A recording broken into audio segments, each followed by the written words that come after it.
Benipal show ਵਿੱਚ ਦਵਿੰਦਰ ਸਿੰਘ ਬੈਨੀਪਾਲ ਵੱਲੋਂ ਤੁਹਾਡਾ ਸਭਨਾਂ ਦਾ ਸਵਾਗਤ ਤੇ ਆਪ ਸਭਨਾਂ ਨੂੰ ਪਿਆਰ ਅਤੇ ਸਤਿਕਾਰ ਸਹਿਤ ਸਤਿ ਸ਼੍ਰੀ ਅਕਾਲ। ਦੋਸਤੋ, ਤੁਹਾਡੇ ਨਾਲ ਵਾਅਦਾ ਕੀਤਾ ਸੀ ਕਿ ਜਿਹੜੇ ਪੰਜਾਬ ਸਰਕਾਰ ਵੱਲੋਂ ਵਿਧਾਨ ਸਭਾ ਦੇ ਵਿੱਚ ਕੁਝ ਮਤੇ ਪਾਸ ਕੀਤੇ ਗਏ ਹੈ ਤੇ ਉਹਦੇ ਤੋਂ ਪਹਿਲਾਂ ਕੇਂਦਰ ਸਰਕਾਰ ਵੱਲੋਂ ਖੇਤੀ ਦੇ ਸੰਬੰਧਿਤ 3 ਕਾਨੂੰਨ ਪਾਸ ਕੀਤੇ ਗਏ ਸੀ, ਜਿਸ ਨੂੰ ਲੈ ਕੇ ਕਿਸਾਨ ਇਸ ਵਕਤ ਧਰਨੇ ਤੇ ਰੋਸ ਪ੍ਰਦਰਸ਼ਨ ਕਰ ਰਹੇ ਨੇ। ਉਹਦੇ ਤੋਂ ਬਾਅਦ ਪੰਜਾਬ ਵਿਧਾਨ ਸਭਾ ਦਾ ਖਾਸ ਇਜਲਾਸ ਬੁਲਾਇਆ ਗਿਆ। ਉਹਦੇ ਵਿੱਚ ਕਿਹੜੇ ਮਤੇ ਪੇਸ਼ ਕੀਤੇ ਗਏ ਤੇ ਕਿਹੜੇ ਪਾਸ ਕੀਤੇ ਗਏ ਨੇ, ਉਹਨਾਂ ਦੇ ਵਿੱਚੋਂ ਦਰਅਸਲ ਕਿਸਾਨਾਂ ਵਾਸਤੇ ਕੀ ਕੁਝ ਆ, ਜਾਂ ਫਿਰ ਸਾਰੇ ਉਹ ਬਿੱਲ ਲੰਗੜੇ ਆ, ਜਾਂ ਉਹ ਕਿਸਾਨਾਂ ਦੀ ਅੱਖਾਂ ਵਿੱਚ ਘੱਟਾ ਪਾਉਣ ਵਾਲੇ ਆ, ਜਾਂ ਕਿਸਾਨਾਂ ਦੇ ਪੱਖੀ ਨੇ, ਹਮਾਇਤੀ ਨੇ।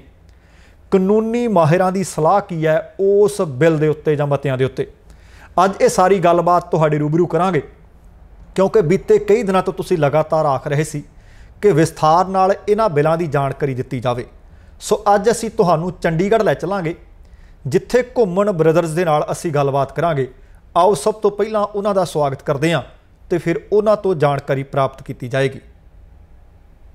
दोस्तों, तुहाडे नाल कीते वादे दे मुताबक अज कानूनी नुकता निगाह तो गलबात करन जा रहे हां ते इस गलबात दे विच शामिल रहे ने घुम्मन ब्रदर्स। ਦੋਵੇਂ ਵੀਰਾਂ ਨੂੰ ਪਿਆਰ ਤੇ ਸਤਿਕਾਰ ਸਹਿਤ ਸਤਿ ਸ੍ਰੀ ਅਕਾਲ ਜੀਆਂ ਨੂੰ ਜੀ। ਸਤਿ ਸ੍ਰੀ ਅਕਾਲ ਭਾਜੀ, ਬਹੁਤ ਬਹੁਤ ਧੰਨਵਾਦ। ਹੁਣ ਆਪਾਂ ਅੱਜ ਗੱਲਬਾਤ ਕਰਨੀ ਹੈ ਕਿ ਬੀਤੇ ਦਿਨੀ ਪੰਜਾਬ ਵਿਧਾਨ ਸਭਾ ਦੇ ਵਿੱਚ ਸਰਬਸੰਮਤੀ ਦੇ ਨਾਲ ਖੇਤੀ ਕਾਨੂੰਨਾਂ ਦੇ ਖਿਲਾਫ ਇੱਕ ਮਤਾ ਪਾਸ ਕਰ ਦਿੱਤਾ ਗਿਆ। ਸੱਚ ਦੱਸਿਓ ਕਿ ਕੀ ਕਿਸਾਨਾਂ ਤੇ ਕਿਸਾਨ ਜਥੇਬੰਦੀਆਂ ਦੀਆਂ ਅੱਖਾਂ ਵਿੱਚ ਘੱਟਾ ਹੈ, ਗੋਂਗਲੂਆਂ ਤੋਂ ਮਿੱਟੀ ਝਾੜੀ ਹੈ, ਜਾਂ ਸੱਚਮੁੱਚ ਸਭ ਕੁਝ ਠੀਕ ਠਾਕ ਹੋ ਗਿਆ ਜੀ? ਹੁਣ ਦੇਖੋ, ਮੈਂ ਦੱਸੂਗਾ ਕਿ 25 ਤਰੀਕ ਨੂੰ ਪ੍ਰੈਜ਼ੀਡੈਂਟ ਆਫ ਇੰਡੀਆ ਜਿਹੜੇ ਸੈਂਟਰਲ ਐਕਟ ਸੀਗੇ ਉਹਨਾਂ ਨੂੰ ਸਾਈਨ ਕਰਦੇ ਨੇ, 27 ਨੂੰ ਅਫੀਸ਼ੀਅਲ ਗਜਟ ਦੇ ਵਿੱਚ ਆ ਜਾਂਦੇ ਨੇ ਜੀ। ਹੁਣ ਲਗਭਗ ਆਪਾਂ ਮੰਨ ਕੇ ਚੱਲੀਏ 20-22 ਦਿਨ ਦੀ ਡਿਲੇ ਤੋਂ ਬਾਅਦ ਜੀ ਕੈਪਟਨ ਅਮਰਿੰਦਰ ਹਰੀ ਇਜਲਾਸ ਸੱਦਦੇ ਨੇ ਜੀ, ਸਪੀਕਰ ਸਾਹਿਬ ਮਾਨਯੋਗ। ਉਸ ਪੰਜਾਬ ਵਿਧਾਨ ਸਭਾ ਦੇ ਇਜਲਾਸ ਦੇ ਵਿੱਚ 3 ਦਿਨ ਲਈ ਇਜਲਾਸ ਸੱਦਿਆ ਜਾਂਦਾ ਹੈ। ਹੁਣ ਇਹਦੇ ਵਿੱਚ ਦੇਖੋ ਬੈਨੀਪਾਲ ਸਾਹਿਬ, ਸਟਾਰਟਿੰਗ ਕਿੱਥੋਂ ਕਰੂੰਗਾ ਕਿ ਇਹ ਜਿਹੜੇ ਆਰਡੀਨੈਂਸਿਸ ਨੇ, ਕਿ ਇਹ ਆਰਡੀਨੈਂਸਿਸ ਜਿਹੜੇ ਨੇ, ਜਿੱਦਾਂ ਹੁਣ ਲੋਕਾਂ ਨੂੰ ਇੱਕ ਜਿਹੜੀ ਪਿਕਚਰ ਦਿਖਾਈ ਜਾ ਰਹੀ ਹੈ ਉਹ ਇਹ ਦਿਖਾਈ ਜਾ ਰਹੀ ਹੈ ਸਾਡੀ ਜਨਰਲ ਪਬਲਿਕ ਨੂੰ, ਫਾਰਮਰਸ ਨੂੰ, ਕਿ ਜੀ ਇਹ ਜਿਹੜੇ ਆਰਡੀਨੈਂਸਿਸ ਨੇ ਇਹ ਨਵੇਂ ਲੈ ਕੇ ਆਏ ਨੇ ਜਿੱਦਾਂ। ਪਰ ਪ੍ਰੈਕਟੀਕਲੀ ਮੈਂ ਤੁਹਾਨੂੰ ਦੱਸਦਾ, ਤੁਹਾਡੇ ਮਾਧਿਅਮ ਰਾਹੀਂ ਸਾਰਿਆਂ ਨੂੰ ਇਹਦੇ ਬਾਰੇ ਚਾਨਣਾ ਹੋਣਾ ਚਾਹੀਦਾ ਹੈ ਕਿ ਐਕਚੁਅਲ ਦੇ ਵਿੱਚ ਹੈ ਕੀ ਹੈ। ਸਰ, ਪੰਜਾਬ ਦਾ ਵਿਧਾਨ ਸਭਾ ਨੇ ਅਮੈਂਡਮੈਂਟ ਬਿੱਲ ਲੈ ਕੇ ਆਏ ਨੇ, ਇਹ ਕੋਈ ਨਵੀਂ ਚੀਜ਼ ਨਹੀਂ ਲੈ ਕੇ ਆਏ। ਸੋ ਬੈਨੀਪਾਲ ਸਾਹਿਬ, ਅਮੈਂਡਮੈਂਟ ਦਾ ਮਤਲਬ ਕੀ ਹੈ? ਪੰਜਾਬੀ ਚ ਗੱਲ ਕਰ ਲਈਏ ਤਾਂ ਸੋਧ ਹੈ। ਸੋਧ ਤੋਂ ਕਿੱਥੋਂ ਚੱਲਾਂਗੇ ਵੀ ਇੱਕ ਆਰਡੀਨੈਂਸ ਸੈਂਟਰ ਗਵਰਨਮੈਂਟ ਨੇ ਬਣਾਇਆ ਸੀ ਜੀ, ਉਸ ਆਰਡੀਨੈਂਸ ਬਿੱਲ ਨੂੰ ਅਸੀਂ 80% 90% ਪ੍ਰਵਾਨ ਕਰ ਲਿਆ ਤੇ 15% ਚ ਅਸੀਂ ਸੋਧਾਂ ਮੰਗ ਲਈਆਂ। ਸੋ ਕਹਿਣ ਤੋਂ ਮੇਰਾ ਭਾਵ ਕੀ ਹੈ ਕਿ ਜੋ ਪੰਜਾਬ ਵਿਧਾਨ ਸਭਾ ਦੇ ਵਿੱਚ ਮੈਂ ਆਪ ਉਹਨਾਂ ਦੇ ਵਿੱਚ ਸੀ, ਮੈਂ ਇਸ ਭੁਲੇਖੇ ਚ ਸੀ ਕਿ ਇਹ ਕੋਈ ਨਵਾਂ ਬਿੱਲ ਲੈ ਕੇ ਆਉਣਗੇ ਜਿਹਦੇ ਚ ਇਹ ਪਿਛਲਾ ਜਿਹੜਾ ਬਿੱਲ ਹੈ ਉਹਨੂੰ ਇਹ ਬਿਲਕੁਲ ਰੱਦ ਕਰਨਗੇ ਤੇ ਆਪਣੀ ਨਵੀਂ ਬਿਲਕੁਲ ਆਰਡੀਨੈਂਸ ਲੈ ਕੇ ਆਉਣਗੇ, ਫਾਰਮਰ ਨੂੰ ਵਿੱਚ ਰੱਖ ਕੇ। ਹੁਣ ਹੋਇਆ ਕੀ ਹੈ ਜੀ, ਕਿਸੇ ਪੋਲੀਟੀਕਲ ਪਾਰਟੀ, ਭਾਵੇਂ ਭਗਵੰਤ ਮਾਨ ਜੀ ਨੇ, ਭਾਵੇਂ ਬਿਕਰਮ ਮਜੀਠੀਆ ਹੈ, ਜਾਂ ਸੁਖਬੀਰ ਹੈ, ਜਾਂ ਬੈਂਸ ਬ੍ਰਦਰਜ਼ ਨੇ, ਕਿਸੇ ਦੇ ਧਿਆਨ ਚ ਉਹ ਚੀਜ਼ ਨਹੀਂ ਆਈ ਜਿਹੜੀ ਅਸੀਂ ਇੱਕ ਲੀਗਲ ਮਾਈਂਡ ਨੇ ਧਿਆਨ ਨਾਲ ਦੇਖੀ ਕਿ ਇਹ ਚੀਜ਼ ਦੀ ਸਟਾਰਟਿੰਗ ਕਿੱਥੋਂ ਸੀ। ਦੀ ਫਾਰਮਰਸ ਇਸੈਂਸ਼ੀਅਲ ਕਮੋਡਿਟੀ ਐਕਟ ਜਿਹੜੇ ਸੈਂਟਰ ਨੇ ਬਣਾਏ, ਸੈਕੰਡ ਸੀ ਦੀ ਫਾਰਮਰਸ ਐਮਪਾਵਰਮੈਂਟ ਵਾਲਾ, ਥਰਡ ਸੀਗਾ ਪ੍ਰਾਈਜ਼ ਜਿਹੜੀ ਅਸ਼ੋਰੈਂਸ ਵਾਲਾ।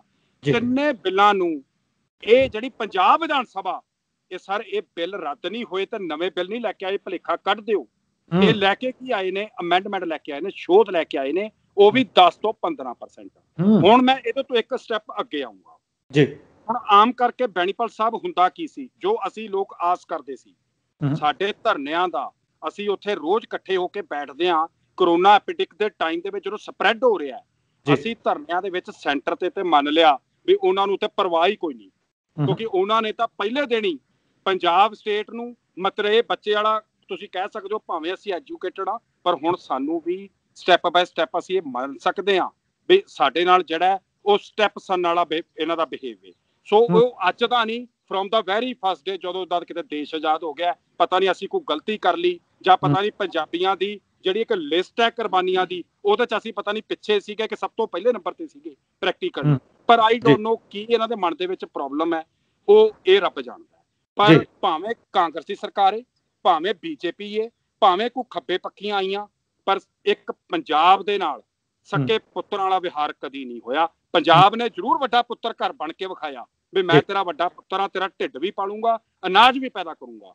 ਸੋ ਹੁਣ ਅੱਗੇ ਆ ਕੇ ਬੈਨੀਪਾਲ ਸਾਹਿਬ ਜਿਹੜੀ ਹੁਣ ਆਪਾਂ ਉਸੇ ਪੁਆਇੰਟ ਤੇ ਆ ਜਾਈਏ, ਜੋ ਹੁਣ ਹੋਇਆ ਕੀ ਹੈ ਕਿ ਇਹ ਜਿਹੜੇ ਅਮੈਂਡਮੈਂਟ ਬਿੱਲ ਲੈ ਕੇ ਆਏ, ਜਦੋਂ ਮੈਂ ਤੇ ਬ੍ਰਦਰ ਨੇ, ਮੈਂ ਕਿਹਾ ਯਾਰ ਇਹਦੀ ਕਾਪੀ ਜਦੋਂ ਹੀ ਲੈ ਕੇ ਆਏ ਅਸੀਂ ਫਟਾਫਟ ਕਾਪੀਆਂ ਪੜ੍ਹੀਆਂ ਤਾਂ ਉੱਪਰ ਕੀ ਲਿਖਿਆ ਸੀ ਅਮੈਂਡਮੈਂਟ, ਉਹ ਆਪਾਂ ਗੱਲ ਪਹਿਲਾਂ ਦੱਸ ਚੁੱਕੇ ਹਾਂ। ਹੁਣ ਉਹਦੇ ਵਿੱਚ ਮੇਰਾ ਇਹ ਫਰਜ਼ ਬਣਦਾ ਹੈ ਵੀ ਮੈਂ ਥੋੜਾ ਜਿਹਾ ਪੜਦਾ ਚੁੱਕਾਂ ਵੀ ਉਹ ਜਿਹੜੇ ਅਮੈਂਡਮੈਂਟ ਹੈ ਉਹ ਲੈ ਕੇ ਕੀ ਆਏ ਨੇ। ਸਰ ਉਹਦੇ ਚ ਸੈਕਸ਼ਨ 21A ਕੀ ਹੈ?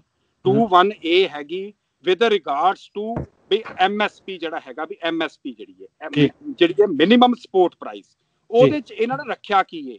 Wheat paddy alone. ਸਿਰਫ 2 ਫਸਲਾਂ ਨੇ ਬੈਨੀਪਾਲ ਸਾਹਿਬ, 23 ਫਸਲਾਂ ਸੀਗੀਆਂ ਪੰਜਾਬ ਦੀਆਂ ਜਿਹਦੇ ਵਿੱਚ ਸਾਨੂੰ MSP ਚਾਹੀਦੀ ਸੀਗੀ। ਹੁਣ ਇਹਨਾਂ ਨੇ ਰੱਖਿਆ ਕਿ ਵੀਟ ਤੇ ਪੈਡੀ। ਹੁਣ ਇੱਥੇ ਮੈਂ ਦੱਸੂਗਾ ਕਿ ਜਿਹੜਾ ਮੱਕੀ ਦੀ ਫਸਲ ਸੀ ਜਿਹਦੇ ਤੇ ਰੂਪਨਗਰ ਆ ਸਾਡਾ ਆਨੰਦਪੁਰ, ਨੰਗਲ, ਹੁਸ਼ਿਆਰਪੁਰ ਤੇ ਕਪੂਰਥਲੇ ਵਾਲਾ ਏਰੀਆ ਡਿਪੈਂਡ ਕਰਦਾ ਸੀ ਮੱਕੀ ਤੇ ਆਲੂਆਂ ਤੇ, ਉਹ ਮੱਕੀ ਜਿਹੜੀ ਏ ਉਹ ਬਾਹਰ ਕੱਢ ਦਿੱਤੀ ਗਈ। ਫਿਰ ਨਰਮਾ ਕਪਾਹ ਜਿਹੜੀ ਸਾਡੀ ਮੁਕਤਸਰ ਬਠਿੰਡਾ ਵਾਲੀ ਬੈਲਟ, ਮਾਲਵਾ ਪੱਟੀ ਵਾਲੀ ਬੈਲਟ ਸੀ ਸਰ, ਉਸ ਬੈਲਟ ਦੇ ਵਿੱਚ ਬੈਨੀਪਾਲ ਸਾਹਿਬ ਜਿਹੜੀਆਂ ਇਹ ਨਰਮੇ ਦੀ ਫਸਲ ਸੀ ਉਹ ਤਾਂ ਮੁੱਖ ਡਿਪੈਂਡੈਂਟ ਸੀਗੇ, ਉਹ ਬਾਹਰ ਕੱਢ ਦਿੱਤੀ ਗਈ। ਸ਼ੂਗਰ ਕੇਨ ਉਹ ਬਾਹਰ ਕੱਢ ਦਿੱਤੀ ਗਈ। ਹੁਣ ਤੁਸੀਂ ਕੀ ਰੱਖਿਆ? ਤੁਸੀਂ 2 ਫਸਲਾਂ ਮੰਗ ਰਹੇ ਹੋ, ਵੀਟ ਤੇ ਪੈਡੀ। ਹੁਣ ਮੈਂ ਇੱਥੇ ਆ ਕੇ ਬੈਨੀਪਾਲ ਸਾਹਿਬ ਗੱਲ ਕਰੂੰਗਾ, ਸਮੇਂ ਦੀ ਘਾਟ ਹੈ ਤੁਹਾਡੇ ਕੋਲ ਵੀ, ਮੈਂ ਵੀ ਉਹਨੂੰ ਬੜਾ ਲੰਬਾ ਨਹੀਂ ਲੈ ਕੇ ਜਾਣਾ ਚਾਹੁੰਦਾ। ਦੇਖੋ ਪੈਡੀ ਜਿਹੜੀ ਹੈ, ਪੰਜਾਬ ਦਾ ਪਾਣੀ ਇੱਕ ਤਾਂ ਸੈਂਟਰ ਨੇ ਦਵਾਤਾ ਹਰਿਆਣੇ ਨੂੰ, ਹਾਰ ਚੁੱਕੇ ਆ ਕੇਸ। ਜਿਹੜਾ ਨੈਚੁਰਲ ਰਿਸੋਰਸਿਸ ਨੇ ਉਹ ਤਾਂ ਜਾ ਰਹੇ ਨੇ ਹਰਿਆਣੇ ਨੂੰ। ਜਿਹੜਾ ਪੰਜਾਬ ਦਾ ਪਾਣੀ ਦਾ ਲੈਵਲ ਹੈ ਉਹ ਸਾਰਿਆਂ ਨੂੰ ਪਤਾ ਹੈ ਵੀ ਉਹ ਥੱਲੇ ਜਾ ਰਿਹਾ ਹੈ। ਆਪਾਂ ਆਪਣਾ ਹੀ ਢਿੱਡ ਭਰਨਾ ਕਿ ਆਪਾਂ ਆਪਣੀਆਂ ਜਨਰੇਸ਼ਨਸ ਦਾ ਵੀ ਕੁਝ ਸੋਚਣਾ? ਪਰ ਨਹੀਂ, ਇਹਨਾਂ ਨੇ ਹੁਣ ਸਾਨੂੰ ਬੰਨਤਾ। ਹੁਣ ਤੱਕ ਤਾਂ ਇਹ ਕਿਹਾ ਜਾ ਰਿਹਾ ਸੀ ਵੀ ਫਸਲੀ ਚੱਕਰ ਚੇਂਜ ਕਰੋ, ਇਹੀ ਰੋਇਆ ਜਾ ਰਿਹਾ ਸੀ ਵੀ ਪਾਣੀ ਥੱਲੇ ਚਲੇ ਗਏ। ਹੁਣ ਤੁਸੀਂ ਵੀਟ ਤੇ ਪੈਡੀ ਕੱਲੀਆਂ ਰੱਖ ਕੇ ਪੰਜਾਬ ਦੇ ਵਿੱਚ ਸਰ ਸਾਰੇ ਟਿਊਬਵੈਲਾਂ ਵਾਲੇ ਨਹੀਂ ਹੈਗੇ, ਸਾਰਿਆਂ ਦੇ ਕੋਲ ਇਰੀਗੇਸ਼ਨ ਦੀ ਫੈਸਿਲਿਟੀ ਨਹੀਂ ਹੈਗੀ। ਕੁਝ ਪਰਸੈਂਟ ਜਨਤਾ ਹੈ ਜਿਹਦੇ ਕੋਲ ਇਰੀਗੇਸ਼ਨ, ਕੁਝ ਪਰਸੈਂਟ ਸਾਡੀ ਜਿਹੜੀ ਪਾਪੂਲੇਸ਼ਨ ਹੈ ਉਹ ਉਹਦੇ ਕੋਲ ਹੈਗੀ ਹੈ ਤੁਹਾਡੇ ਕੋਲ ਫੈਸਿਲਿਟੀ ਤੁਹਾਡੇ ਟਿਊਬਵੈਲਸ ਦੀ। ਜਿਹੜੇ ਬਾਕੀ ਦੇ ਬੰਦੇ ਨੇ, ਜਿਹੜੀ ਪਬਲਿਕ ਫਾਰਮਰਸ ਬਾਕੀ ਦੇ ਨੇ ਸਰ, ਇੱਥੇ ਮੈਂ ਦੱਸਣਾ ਚਾਹੂੰਗਾ ਹੁਣ ਤੁਸੀਂ ਬੰਨਤਾ ਪੈਡੀ ਦੇ ਨਾਲ, ਝੋਨੇ ਦੇ ਨਾਲ, ਉਹਦੇ ਵਿੱਚ ਸਰ 1 ਘੰਟੇ ਚ 6 ਤੋਂ 7 ਲੀਟਰ ਤੇਲ ਖਾਂਦਾ ਹੈ। 75 ਰੁਪਏ ਲੀਟਰ ਸਰ ਤੇਲ ਹੈ। 500 ਰੁਪਏ ਦਾ ਲੀਟਰ ਘੰਟਾ ਲਾਓ ਤੇ 10 ਘੰਟੇ ਚੱਲ ਗਿਆ 5000 ਦਾ। ਕੀ ਕਿਸਾਨ ਅਫੋਰਡ ਕਰੂਗਾ 5000 ਰੁਪਇਆ ਤੇਲ ਖਰਚ ਕੇ ਪੈਡੀ ਕ੍ਰੌਪ ਕਰਨ ਲਈ? ਸੋ ਤੁਸੀਂ ਕੀ ਕੀਤਾ, ਇਹਨਾਂ ਨੇ ਪ੍ਰੈਕਟੀਕਲ ਕੀ ਕੀਤਾ ਕਿ ਯਾਰ ਜੇ ਤਾਂ ਆਪਾਂ 15 ਫਸਲਾਂ ਰੱਖਦੇ ਆ ਉਹਦੇ ਵਿੱਚ ਵੀ ਫਿਰ ਤਾਂ ਉਹ ਗੱਲ ਹੋ ਜੂਗੀ ਵੀ ਤੋਪ ਦਾ ਲਾਇਸੈਂਸ ਮੰਗਦੇ ਨੇ ਵੀ ਆਪਾਂ 12 ਬੋਰ ਦਾ ਲੈ ਲਓ, ਵੀ 2 ਫਸਲਾਂ ਰੱਖ ਲਓ, ਚੱਲ 2 ਤਾਂ ਹੋ ਹੀ ਜਾਣਗੀਆਂ। ਦੇਖੋ ਬੈਨੀਪਾਲ ਸਾਹਿਬ ਇੱਥੇ ਮੈਂ ਇੱਕ ਚੀਜ਼ ਹੋਰ ਦੱਸੂਗਾ ਜੀ।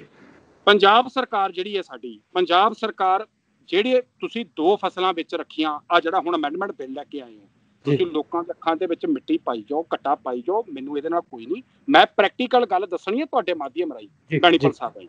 2 ਫਸਲਾਂ ਰੱਖੀਆਂ, ਉਹ 2 ਫਸਲਾਂ ਉਹ ਤੁਸੀਂ ਕਮ ਸੇ ਕਮ 12-13 ਤੱਕ ਕਰ ਲਓ। ਕਿਹੜਾ ਕਾਨੂੰਨ ਬਣ ਗਿਆ ਵੀ ਜਿਹੜਾ ਤੁਸੀਂ ਥੋੜਾ ਕਰਤਾ ਸ਼ੁਰੂ? ਨੰਬਰ 1 ਜੀ। ਨੰਬਰ 2 ਦੇਖੋ ਇਹਨਾਂ ਦੇ ਐਕਟ ਦੇ ਵਿੱਚ ਕੀ ਹੈ, ਸਟਾਰਟਿੰਗ 'ਚ 3-4 ਪੈਰੇ 'ਚ ਆ ਰਿਹਾ ਕਿ 2015-16 ਦੇ ਸੈਂਸਸ 86.2% ਪਬਲਿਕ ਜਿਹੜੀ ਹੈ ਉਹ ਨਿਰਭਰ ਕਰਦੀ ਹੈ, ਡਿਪੈਂਡੈਂਟ ਹੈ, ਐਗਰੀਕਲਚਰ ਬੇਸਡ ਸਟੇਟ ਹੈ। 86.2 ਦਾ ਮਤਲਬ ਕੀ ਹੈ? ਆਲਮੋਸਟ ਪਬਲਿਕ ਜੀ। ਹੁਣ ਸਰ ਜਿੱਦਣ ਤੁਹਾਡੀ ਵਜ਼ਾਰਤ ਬਣੀ, ਤੁਹਾਨੂੰ ਜਿਤਾਇਆ ਕਿੰਨੇ? ਕਿਸਾਨਾਂ ਨੇ। ਪਿੰਡਾਂ ਤੋਂ ਜਿੱਤੇ ਹੋ, ਤੁਹਾਨੂੰ ਜਿਤਾਤਾ, ਤੁਸੀਂ CM ਬਣ ਗਏ ਤੇ 18 ਮੰਤਰੀ ਤੁਸੀਂ ਬਣਾ ਲਏ ਨਾਲ। ਉਹਨਾਂ ਦੇ ਵਿੱਚ ਬੈਨੀਪਾਲ ਸਾਹਿਬ ਤੁਹਾਨੂੰ ਮੈਂ ਦੱਸਦਾ, ਇਹ ਪੁਆਇੰਟ ਕਿਸੇ ਨੇ ਨਹੀਂ ਠਾਇਆ, ਤੁਹਾਡੇ ਚੈਨਲ ਰਾਹੀਂ ਆਪਾਂ ਠਾ ਰਹੇ ਹਾਂ, ਕਿਉਂਕਿ ਬਾਹਰ ਵੀ ਸਾਡੇ ਭਰਾ ਬੈਠੇ ਨੇ, ਇੰਡੀਆ 'ਚ ਵੀ ਤੁਹਾਨੂੰ ਦੇਖਦੇ ਨੇ, ਸਾਨੂੰ ਸਾਰੇ ਵਰਲਡ ਤੇ ਦੇਖਦੇ ਨੇ। ਐਗਰੀਕਲਚਰ ਮਿਨਿਸਟਰ ਚੁਣਿਆ ਹੀ ਨਹੀਂ, ਆਪਾਂ ਜ਼ਰੂਰਤ ਹੀ ਨਹੀਂ ਸਮਝੀ। ਇੱਕ ਪਾਸੇ ਤਾਂ ਤੁਸੀਂ ਜਿਹੜਾ ਆਰਡੀਨੈਂਸ ਹੈ ਉਹਦੇ ਤਾਂ ਤੁਸੀਂ ਸਟਾਰਟਿੰਗ ਕਰਤੀ ਵੀ ਜੀ 86.2% 2015-16 ਦੇ ਸੈਂਸਿਸ, ਤੇ ਦੂਜੇ ਪਾਸੇ ਯਾਰ ਤੁਸੀਂ ਕਿਸਾਨਾਂ ਦਾ ਰਿਪਰੈਜ਼ੈਂਟੇਟਿਵ ਕੌਣ ਹੁੰਦਾ? ਮਿਨਿਸਟਰ ਹੁੰਦਾ ਸਟੇਟ ਦਾ। ਇੰਡੀਪੈਂਡੈਂਟ ਚਾਰਜ ਕਿਸੇ ਨੂੰ ਨਹੀਂ ਦਿੱਤਾ। ਉਹ ਆਲਮੋਸਟ ਜਿਹਨੂੰ ਰਿਆ ਖੋਆ ਨਹੀਂ ਕਹਿੰਦੇ ਆਪਾਂ ਵੀ ਆਹ ਰਿਆ ਖੋਆ ਹੈਗਾ ਡਿਪਾਰਟਮੈਂਟ, ਯਾਰ ਇਹ ਰਾਜਾ ਸਾਹਿਬ ਕਹਿੰਦੇ 10ਵੇਂ ਨੰਬਰ ਤੇ ਮੈਂ ਹੀ ਰੱਖ ਲੈਣਾ। ਹੁਣ PM ਸਾਹਿਬ ਨੇ ਪੰਜਾਬ ਦੇ, ਹੋਮ ਉਹਨਾਂ ਨੇ ਦੇਖਣਾ, ਫੋਰਨ ਵੀ ਦੇਖੋ, ਫੋਰਨ ਫੇਅਰ ਵੀ ਜਿਹੜੇ ਬਾਹਰੋਂ ਮਿਨਿਸਟਰਸ ਆਉਂਦੇ ਨੇ, ਸਾਡੇ ਆਪਣੇ ਸੈਂਟਰ ਲੈਵਲ ਦੇ ਆਉਂਦੇ ਨੇ, ਉਹ ਵੀ ਦੇਖਣਾ। ਐਡੀ ਵੱਡੀ ਮਸ਼ੀਨਰੀ ਚਲਾਉਣੀ ਹੈ। ਤੇ 10ਵਾਂ ਮਹਿਕਮਾ ਰਹਿ ਗਿਆ ਐਗਰੀਕਲਚਰ। ਇਹ ਉਹ ਹੋ ਗਿਆ ਜਿਹਨੂੰ ਆਪਾਂ ਕਹਿ ਨਹੀਂ ਦਿੰਦੇ ਵੀ ਇੱਕ ਯਾਰ ਉਹ ਐਡੀਸ਼ਨਲ ਸਬਜੈਕਟ ਰੱਖ ਲਓ ਇੱਕ ਨਾਲ ਪੜ੍ਹਦੇ ਹੋਏ ਬੱਚੇ ਦੀ। ਸੋ ਇੱਥੇ ਆ ਕੇ ਮੇਰਾ ਦੱਸਣ ਤੋਂ ਭਾਵ ਸਿਰਫ ਇੰਨਾ ਕਿ ਐਗਰੀਕਲਚਰ ਮਿਨਿਸਟਰ ਦਾ ਨਾਂ ਹੋਣਾ, ਇਹਨਾਂ ਦਾ ਨਾਂ ਤੁਸੀਂ ਇਹ ਵੀ ਜ਼ਰੂਰੀ ਸਮਝਿਆ ਵੀ ਇੰਡਸਟਰੀਅਲ ਮੰਤਰੀ ਬਣਾ ਲਓ। ਉਹ ਮੈਂ ਕਿਹਾ ਸ਼ਾਮ ਸੁੰਦਰ ਅਰੋੜਾ ਨੇ ਹੁਸ਼ਿਆਰਪੁਰ ਵਾਲੇ, ਤੁਸੀਂ ਇਹ ਵੀ ਜ਼ਰੂਰੀ ਸਮਝ ਲਿਆ ਟਰਾਂਸਪੋਰਟ ਬਣਾ ਲਈਏ, ਸੋਸ਼ਲ ਵੈਲਫੇਅਰ ਵੀ ਬਣਾ ਲਿਆ ਤੁਸੀਂ, ਰੂਰਲ ਡਿਵੈਲਪਮੈਂਟ ਐਂਡ ਪੰਚਾਇਤ ਵੀ ਬਣਾ ਲਿਆ ਤੁਸੀਂ, ਪਰ ਤੁਸੀਂ ਜਿਹੜਾ 90% ਕਿਸਾਨ ਹੈ ਉਹਨਾਂ ਦਾ ਤੁਸੀਂ ਐਗਰੀਕਲਚਰ ਮਿਨਿਸਟਰੀ ਬਾਰੇ ਨਹੀਂ ਸੋਚਿਆ। ਸੋ ਇੱਕ ਗੈਪ ਰਹਿ ਗਿਆ। ਇਹ ਫਰਲੋ ਨਹੀਂ ਜੀ ਉੱਪਰੋਂ ਸਮਾਨ ਚੁੱਕੋ ਦਮ ਡਿੱਗੀ ਬੈਣੀਪਾਲ ਸਾਹਿਬ, ਵੀ ਜਿਹਨੂੰ ਆਪਾਂ ਇਹ ਕਹਿ ਲਈਏ ਵੀ ਇਹ ਫਟਾਫਟ ਆਰਡੀਨੈਂਸ ਆ ਗਏ। ਪਹਿਲਾਂ ਤੇ ਉਹ ਅਕਾਲੀ ਦਲ ਵਾਲੇ, ਉਹ ਬੀਬਾ ਜੀ ਸਾਡੇ ਵਿੱਚ ਰਹੇ ਨੇ, ਉਹ ਪਹਿਲਾਂ ਤਾਂ ਇਹੀ ਕਹੀ ਗਏ ਵੀ ਜੇ ਬਿੱਲ ਬੜੇ ਵਧੀਆ ਨੇ, ਕਿਸਾਨ ਦੇ ਹਿੱਤ 'ਚ ਨੇ, ਕਿਸਾਨ ਦੇ ਹਿੱਤ 'ਚ ਨੇ। ਸੋ ਇੱਕ ਚੀਜ਼ ਮੈਂ ਹੋਰ ਤੁਹਾਡੇ ਚੈਨਲ ਰਾਹੀਂ ਕਹਿਣਾ ਚਾਹੁੰਦਾ, ਹੁਣ ਇਹਦਾ ਮਿਨਿਸਟਰ ਇਹ ਨਹੀਂ ਹੈਗਾ ਵੀ ਇਹਦੇ ਮਿਨਿਸਟਰੀ ਨਹੀਂ ਹੈਗੀ, ਇਹਦਾ ਡਿਪਾਰਟਮੈਂਟ ਰਾਜਾ ਸਾਹਿਬ ਕੋਲੇ। ਕੀ ਪ੍ਰੈਕਟੀਕਲ ਗੱਲ ਕਰੀਏ, ਰਾਜਾ ਸਾਹਿਬ MLA ਕਿਸੇ MP ਜਾਂ ਸੁਨੀਲ ਜਾਖੜ ਪ੍ਰਧਾਨ ਨੂੰ ਕਿੰਨਾ ਕੁ ਮਿਲਦੇ ਨੇ? ਕਿਸਾਨਾਂ ਦੇ ਵਿੱਚ ਆ ਕੇ ਰਾਜਾ ਸਾਹਿਬ ਬੈਠ ਸਕਦੇ ਨੇ? ਸਾਡਾ ਨੁਮਾਇੰਦਾ, ਸਾਡਾ ਇੱਕ ਗੈਪ ਰਿਹਾ। ਦੇਖੋ ਇੱਕ ਡਾਇਲੌਗ ਹੋਣਾ ਚਾਹੀਦਾ ਸੀ, ਇੱਕ ਟੇਬਲ ਟਾਕ ਹੋਣੀ ਚਾਹੀਦੀ ਸੀ, ਇੱਕ ਵਿੱਚ ਮਾਧਿਅਮ ਚੈਨਲ ਬਣਨਾ ਚਾਹੀਦਾ ਸੀ। ਕੌਣ? ਜਿਹੜਾ ਕਿਸਾਨਾਂ ਦੀ ਵੀ ਸੁਣਦਾ, CM ਸਾਹਿਬ ਦੀ ਵੀ ਦੇਖਦਾ, ਤਾਂ ਮੇ ਵੀ ਸੈਂਟਰ ਨਾਲ ਵੀ ਰਾਬਤਾ ਕਰਦਾ। ਸੋ ਸਰ ਇੱਥੇ ਆ ਕੇ ਗੈਪ ਰਿਹਾ। ਆ 4 ਦਿਨ ਪਹਿਲਾਂ ਮੈਂ ਇੱਕ ਰਿਪੋਰਟ ਦੇਖ ਰਿਹਾ ਸੀ ਜੀ, ਮੁੱਖ ਸਰਕਾਰੀਆ, ਇਰੀਗੇਸ਼ਨ ਮੰਤਰੀ ਬਾਜਵਾ ਤ੍ਰਿਪਤ ਰਜਿੰਦਰ, ਰੂਰਲ ਡਿਵੈਲਪਮੈਂਟ ਮੰਤਰੀ, ਤੇ 3rd ਸੀਗਾ ਸੁਖਜਿੰਦਰ ਰੰਧਾਵਾ ਕੋਆਪਰੇਟਿਵ ਮੰਤਰੀ। ਇਹ ਤਿੰਨੇ ਗਏ ਨੇ ਜੀ ਕਿਸਾਨਾਂ ਨੂੰ ਕਿਸਾਨ ਭਵਨ ਮਿਲਣ ਲਈ। ਐਗਰੀਕਲਚਰ ਮਿਨਿਸਟਰ ਤੁਸੀਂ ਮੈਨੂੰ ਦੱਸ ਦਿਓ ਇਹਨਾਂ ਚੋਂ ਕੌਣ ਹੈ? ਇੱਕ ਵੀ ਨਹੀਂ। ਸੋ ਇੱਥੇ ਆ ਕੇ ਇੱਕ ਤਾਂ ਚੀਜ਼ ਇਹ ਹੋ ਗਈ। ਇੱਕ ਸਰ ਇਸ ਤੋਂ ਆਪਾਂ ਇੱਕ ਸਟੈਪ ਹੋਰ ਅੱਗੇ ਚੱਲੀਏ ਜੀ। ਜਿਹੜਾ ਇਹ ਆਰਡੀਨੈਂਸ ਲੈ ਕੇ ਆਏ ਨੇ, ਉਸ ਆਰਡੀਨੈਂਸ ਦੇ ਵਿੱਚ ਮੰਡੀਆਂ, ਪੰਜਾਬ ਦਾ ਮੰਡੀ ਸਿਸਟਮ ਜਿਹੜਾ ਵੈਲ ਐਸਟੈਬਲਿਸ਼ ਸੀ, ਉਹਦੇ ਬਾਰੇ ਕੋਈ ਜ਼ਿਕਰ ਨਹੀਂ। ਆੜਤੀਆ ਸਿਸਟਮ ਹੈ, ਆੜਤੀ ਹੁਣ ਕਿੱਥੋਂ ਕਿਸਾਨ, ਕਿੰਨਾ ਕੁ ਕਿਸਾਨ ਫਾਈਨੈਂਸ਼ੀਅਲੀ ਅਮੀਰ ਕਰਤਾ, ਜਾਂ ਤਾਂ ਕਿਸਾਨ ਨੂੰ ਦੇ ਦਿਓ 50-50 ਲੱਖ ਰੁਪਈਆ ਐਡਵਾਂਸ 'ਚ ਜੀ, ਹੋਰ ਕਰਜ਼ਾਈ ਹੋ ਜਾਊਗਾ ਸੈਂਟਰ ਦਾ, ਚਲੋ ਖਾਈ ਜਾਊਗਾ। ਹੁਣ ਸਰ ਅਸੀਂ ਆੜਤੀਏ ਤੋਂ ਆ ਜਾ ਕੇ ਪੈਸੇ ਜੇ ਕਿਤੇ ਲੋੜ ਪੈਣੀ ਲੈ ਲੈਣੇ। ਹੁਣ ਆੜਤੀਏ ਨੂੰ ਸਾਇਲੈਂਟ ਕਰਤਾ। ਉੱਥੋਂ ਦਾ ਸਫਾਈ ਸੇਵਕ, ਬੇਲਦਾਰ, ਪੱਲੇਦਾਰ, ਉੱਥੋਂ ਦਾ ਜਿਹੜਾ ਤੁਸੀਂ ਕਹਿ ਲਓ ਛੋਟੇ ਤੋਂ ਲੈ ਕੇ ਮਾਰਕੀਟ ਕਮੇਟੀਆਂ, ਮੰਡੀਆਂ, ਇਹ ਕਿਹੜੇ ਖੂਹ 'ਚ ਜਾਣਗੀਆਂ? ਉਹਦੇ ਵਿੱਚ ਐਕਟ ਦੇ ਵਿੱਚ ਇਹ ਵੀ ਨਹੀਂ ਦੱਸਿਆ ਵੀ ਜਿਹੜੀ ਤੁਹਾਡੀ ਫਸਲ ਹੈ ਉਹ ਖੇਤ 'ਚੋਂ ਚੱਕਣੀ ਹੈ, ਉਹ ਅਸੀਂ ਕਿਸੇ ਦੇ ਘਰ ਤੋਂ ਚੱਕਣੀ ਹੈ, ਕਿ ਪਿੰਡ ਵਾਲੇ ਛੱਪੜ ਤੇ ਲੈ ਕੇ ਬਹਿ ਜਾਈਏ। ਬਿਲਕੁਲ ਸਾਇਲੈਂਟ ਹੈ। ਸੋ ਸਾਨੂੰ ਕਲੀਅਰ ਕੱਟ ਤੁਸੀਂ ਇਹ ਕਹਿ ਲਓ ਵੀ ਜਿਹੜਾ ਸਾਡੇ ਵਾਲਾ ਹੁਣ ਆਰਡੀਨੈਂਸ ਵਕੀਲ ਸਾਹਿਬ ਦੱਸਦੇ ਨੇ ਵੀ ਜਿਹੜੀ ਹੁਣ ਇਹ ਚੀਜ਼ ਲੈ ਕੇ ਆਏ ਨੇ, ਦੇਖੋ ਇੱਕ ਚੀਜ਼ ਦਾ ਡਰ ਸੀ ਜੀ। ਇੱਕ ਚੀਜ਼ ਦਾ ਡਰ ਕੀ ਸੀ ਬੜਾ ਵੱਡਾ? ਉਹ ਇਹ ਸੀ ਕਿ ਧਾਰਾ 370 ਜਦੋਂ ਲੱਗੀ ਨਾ ਕਸ਼ਮੀਰ ਤੇ, ਤਾਂ ਸਾਰਿਆਂ ਨੇ ਸੋਚ ਲਿਆ ਵੀ ਚੱਲ ਕੋਈ ਨਹੀਂ ਯਾਰ, ਆਪਾਂ ਤਾਂ ਸੇਫ ਬੈਠੇ ਆ ਵੀ ਕਸ਼ਮੀਰ ਤੇ ਲੱਗੀ। ਔਰ ਉਦੋਂ ਇਹ ਚੀਜ਼ ਬੈਣੀਪਾਲ ਸਾਹਿਬ ਤੁਹਾਡੇ ਕੋਲ ਵੀ ਪਹੁੰਚੀ ਹੋਊਗੀ ਵੀ ਉਸ ਤੋਂ ਬਾਅਦ ਨੰਬਰ ਪੰਜਾਬ ਦਾ ਲੱਗਣਾ। ਅਸੀਂ ਬੜੀ ਦੁਹਾਈ ਪਾਈ ਕਿ ਇਹ ਨਾ ਸਮਝੋ ਕਿ ਦੂਸਰੇ ਦੇ ਘਰ ਅੱਗ ਲੱਗੀ ਹੈ ਵੀ ਉਹਨੂੰ ਬਸੰਤਰ ਦੇਵਤਾ ਸਮਝੀਏ। ਦੂਸਰੇ ਦੇ ਘਰ ਦੀ ਵੀ ਅੱਗ ਨੂੰ ਅੱਗ ਸਮਝੋ। ਅੱਜ ਉਹਨਾਂ ਦੇ ਤੇ ਕੱਲ ਨੂੰ ਤੁਹਾਡੇ ਲੱਗਣੀਆਂ ਅਲੱਗ ਹੀ ਹੈ, ਲੱਗ ਗਈ ਹੈ। ਸੋ ਪੰਜਾਬ ਦੇ ਵਿੱਚ ਤੁਸੀਂ ਪੰਜਾਬ ਦੇ ਕਿਸਾਨ ਦੇਖੋ, ਮੈਂ ਪਿਛਲੀ ਵਾਰੀ ਵੀ ਤੁਹਾਡੇ ਚੈਨਲ ਰਾਹੀਂ ਗੱਲ ਕੀਤੀ ਬਈ ਇਹਨਾਂ ਨੇ ਚੁਣਿਆ ਕਿਹੜਾ ਬੰਦਾ? ਇਹਨਾਂ ਨੇ ਉਹ ਬੰਦਾ ਚੁਣਿਆ ਜਿਹਨੂੰ ਕਹਿੰਦੇ ਨੇ ਵੀ ਦੇਖੋ ਸਾਡੇ ਇੰਡੀਆ 'ਚ ਕੀ ਹੈ, ਸਪਸ਼ਟ ਤੌਰ ਤੇ ਬੈਣੀਪਾਲ ਸਾਹਿਬ 10 ਘਰਾਣੇ ਨੇ ਜਿਨ੍ਹਾਂ ਨੂੰ ਭਾਰਤ ਸਰਕਾਰ ਜਵਾਬਦੇਹ ਹੈ। ਅਸੀਂ ਤਾਂ ਭੀੜ ਦਾ ਹਿੱਸਾ, ਜਿਹੜੀ ਇੱਥੇ 100 ਕਰੋੜ ਜਨਤਾ ਹੈ ਨਾ, ਉਹਦਾ ਅਸੀਂ ਹਿੱਸਾ, ਉਹ ਅਸੀਂ ਲੁਕੋ ਕੇ ਰੱਖੇ ਹੋਏ ਨੇ। ਸਿਰਫ 10 ਘਰਾਣੇ ਨੇ ਜਿਨ੍ਹਾਂ ਨੂੰ ਇਹ ਜਵਾਬਦੇਹ ਨੇ। ਸੋ ਡੈਫੀਨੇਟਲੀ ਜਿਨ੍ਹਾਂ ਨੂੰ ਉਹ ਜਵਾਬਦੇਹ ਨੇ ਉਹਨਾਂ ਨੇ ਆਪਣੇ ਬਿੱਲ ਬਣਵਾਤੇ ਆਪਣੇ ਵਕੀਲਾਂ ਤੋਂ, ਇਹਨਾਂ ਨੇ ਅੱਗੇ ਆ ਕੇ ਫਾਰਵਰਡ ਕਰਤੇ।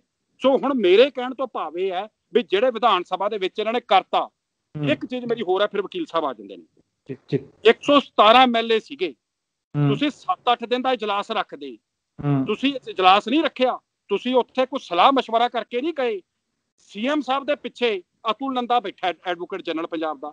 ਐਡਵੋਕੇਟ ਜਨਰਲ ਦਾ ਮਤਲਬ ਕੀ ਹੈ? ਐਡਵੋਕੇਟ ਜਨਰਲ ਦਾ ਮਤਲਬ ਇਹ ਸੀ ਤੁਸੀਂ 10 ਦਿਨ ਦਾ ਕਰਦੇ ਇਜਲਾਸ, ਉਹਦੇ ਨਾਲ 10 ਮੈਂਬਰ ਹੋਰ ਵਕੀਲ ਸਾਹਿਬ ਬੈਠਦੇ, ਉਹ ਸਾਰੇ ਡਿਸਕਸ਼ਨ ਕਰਦੇ।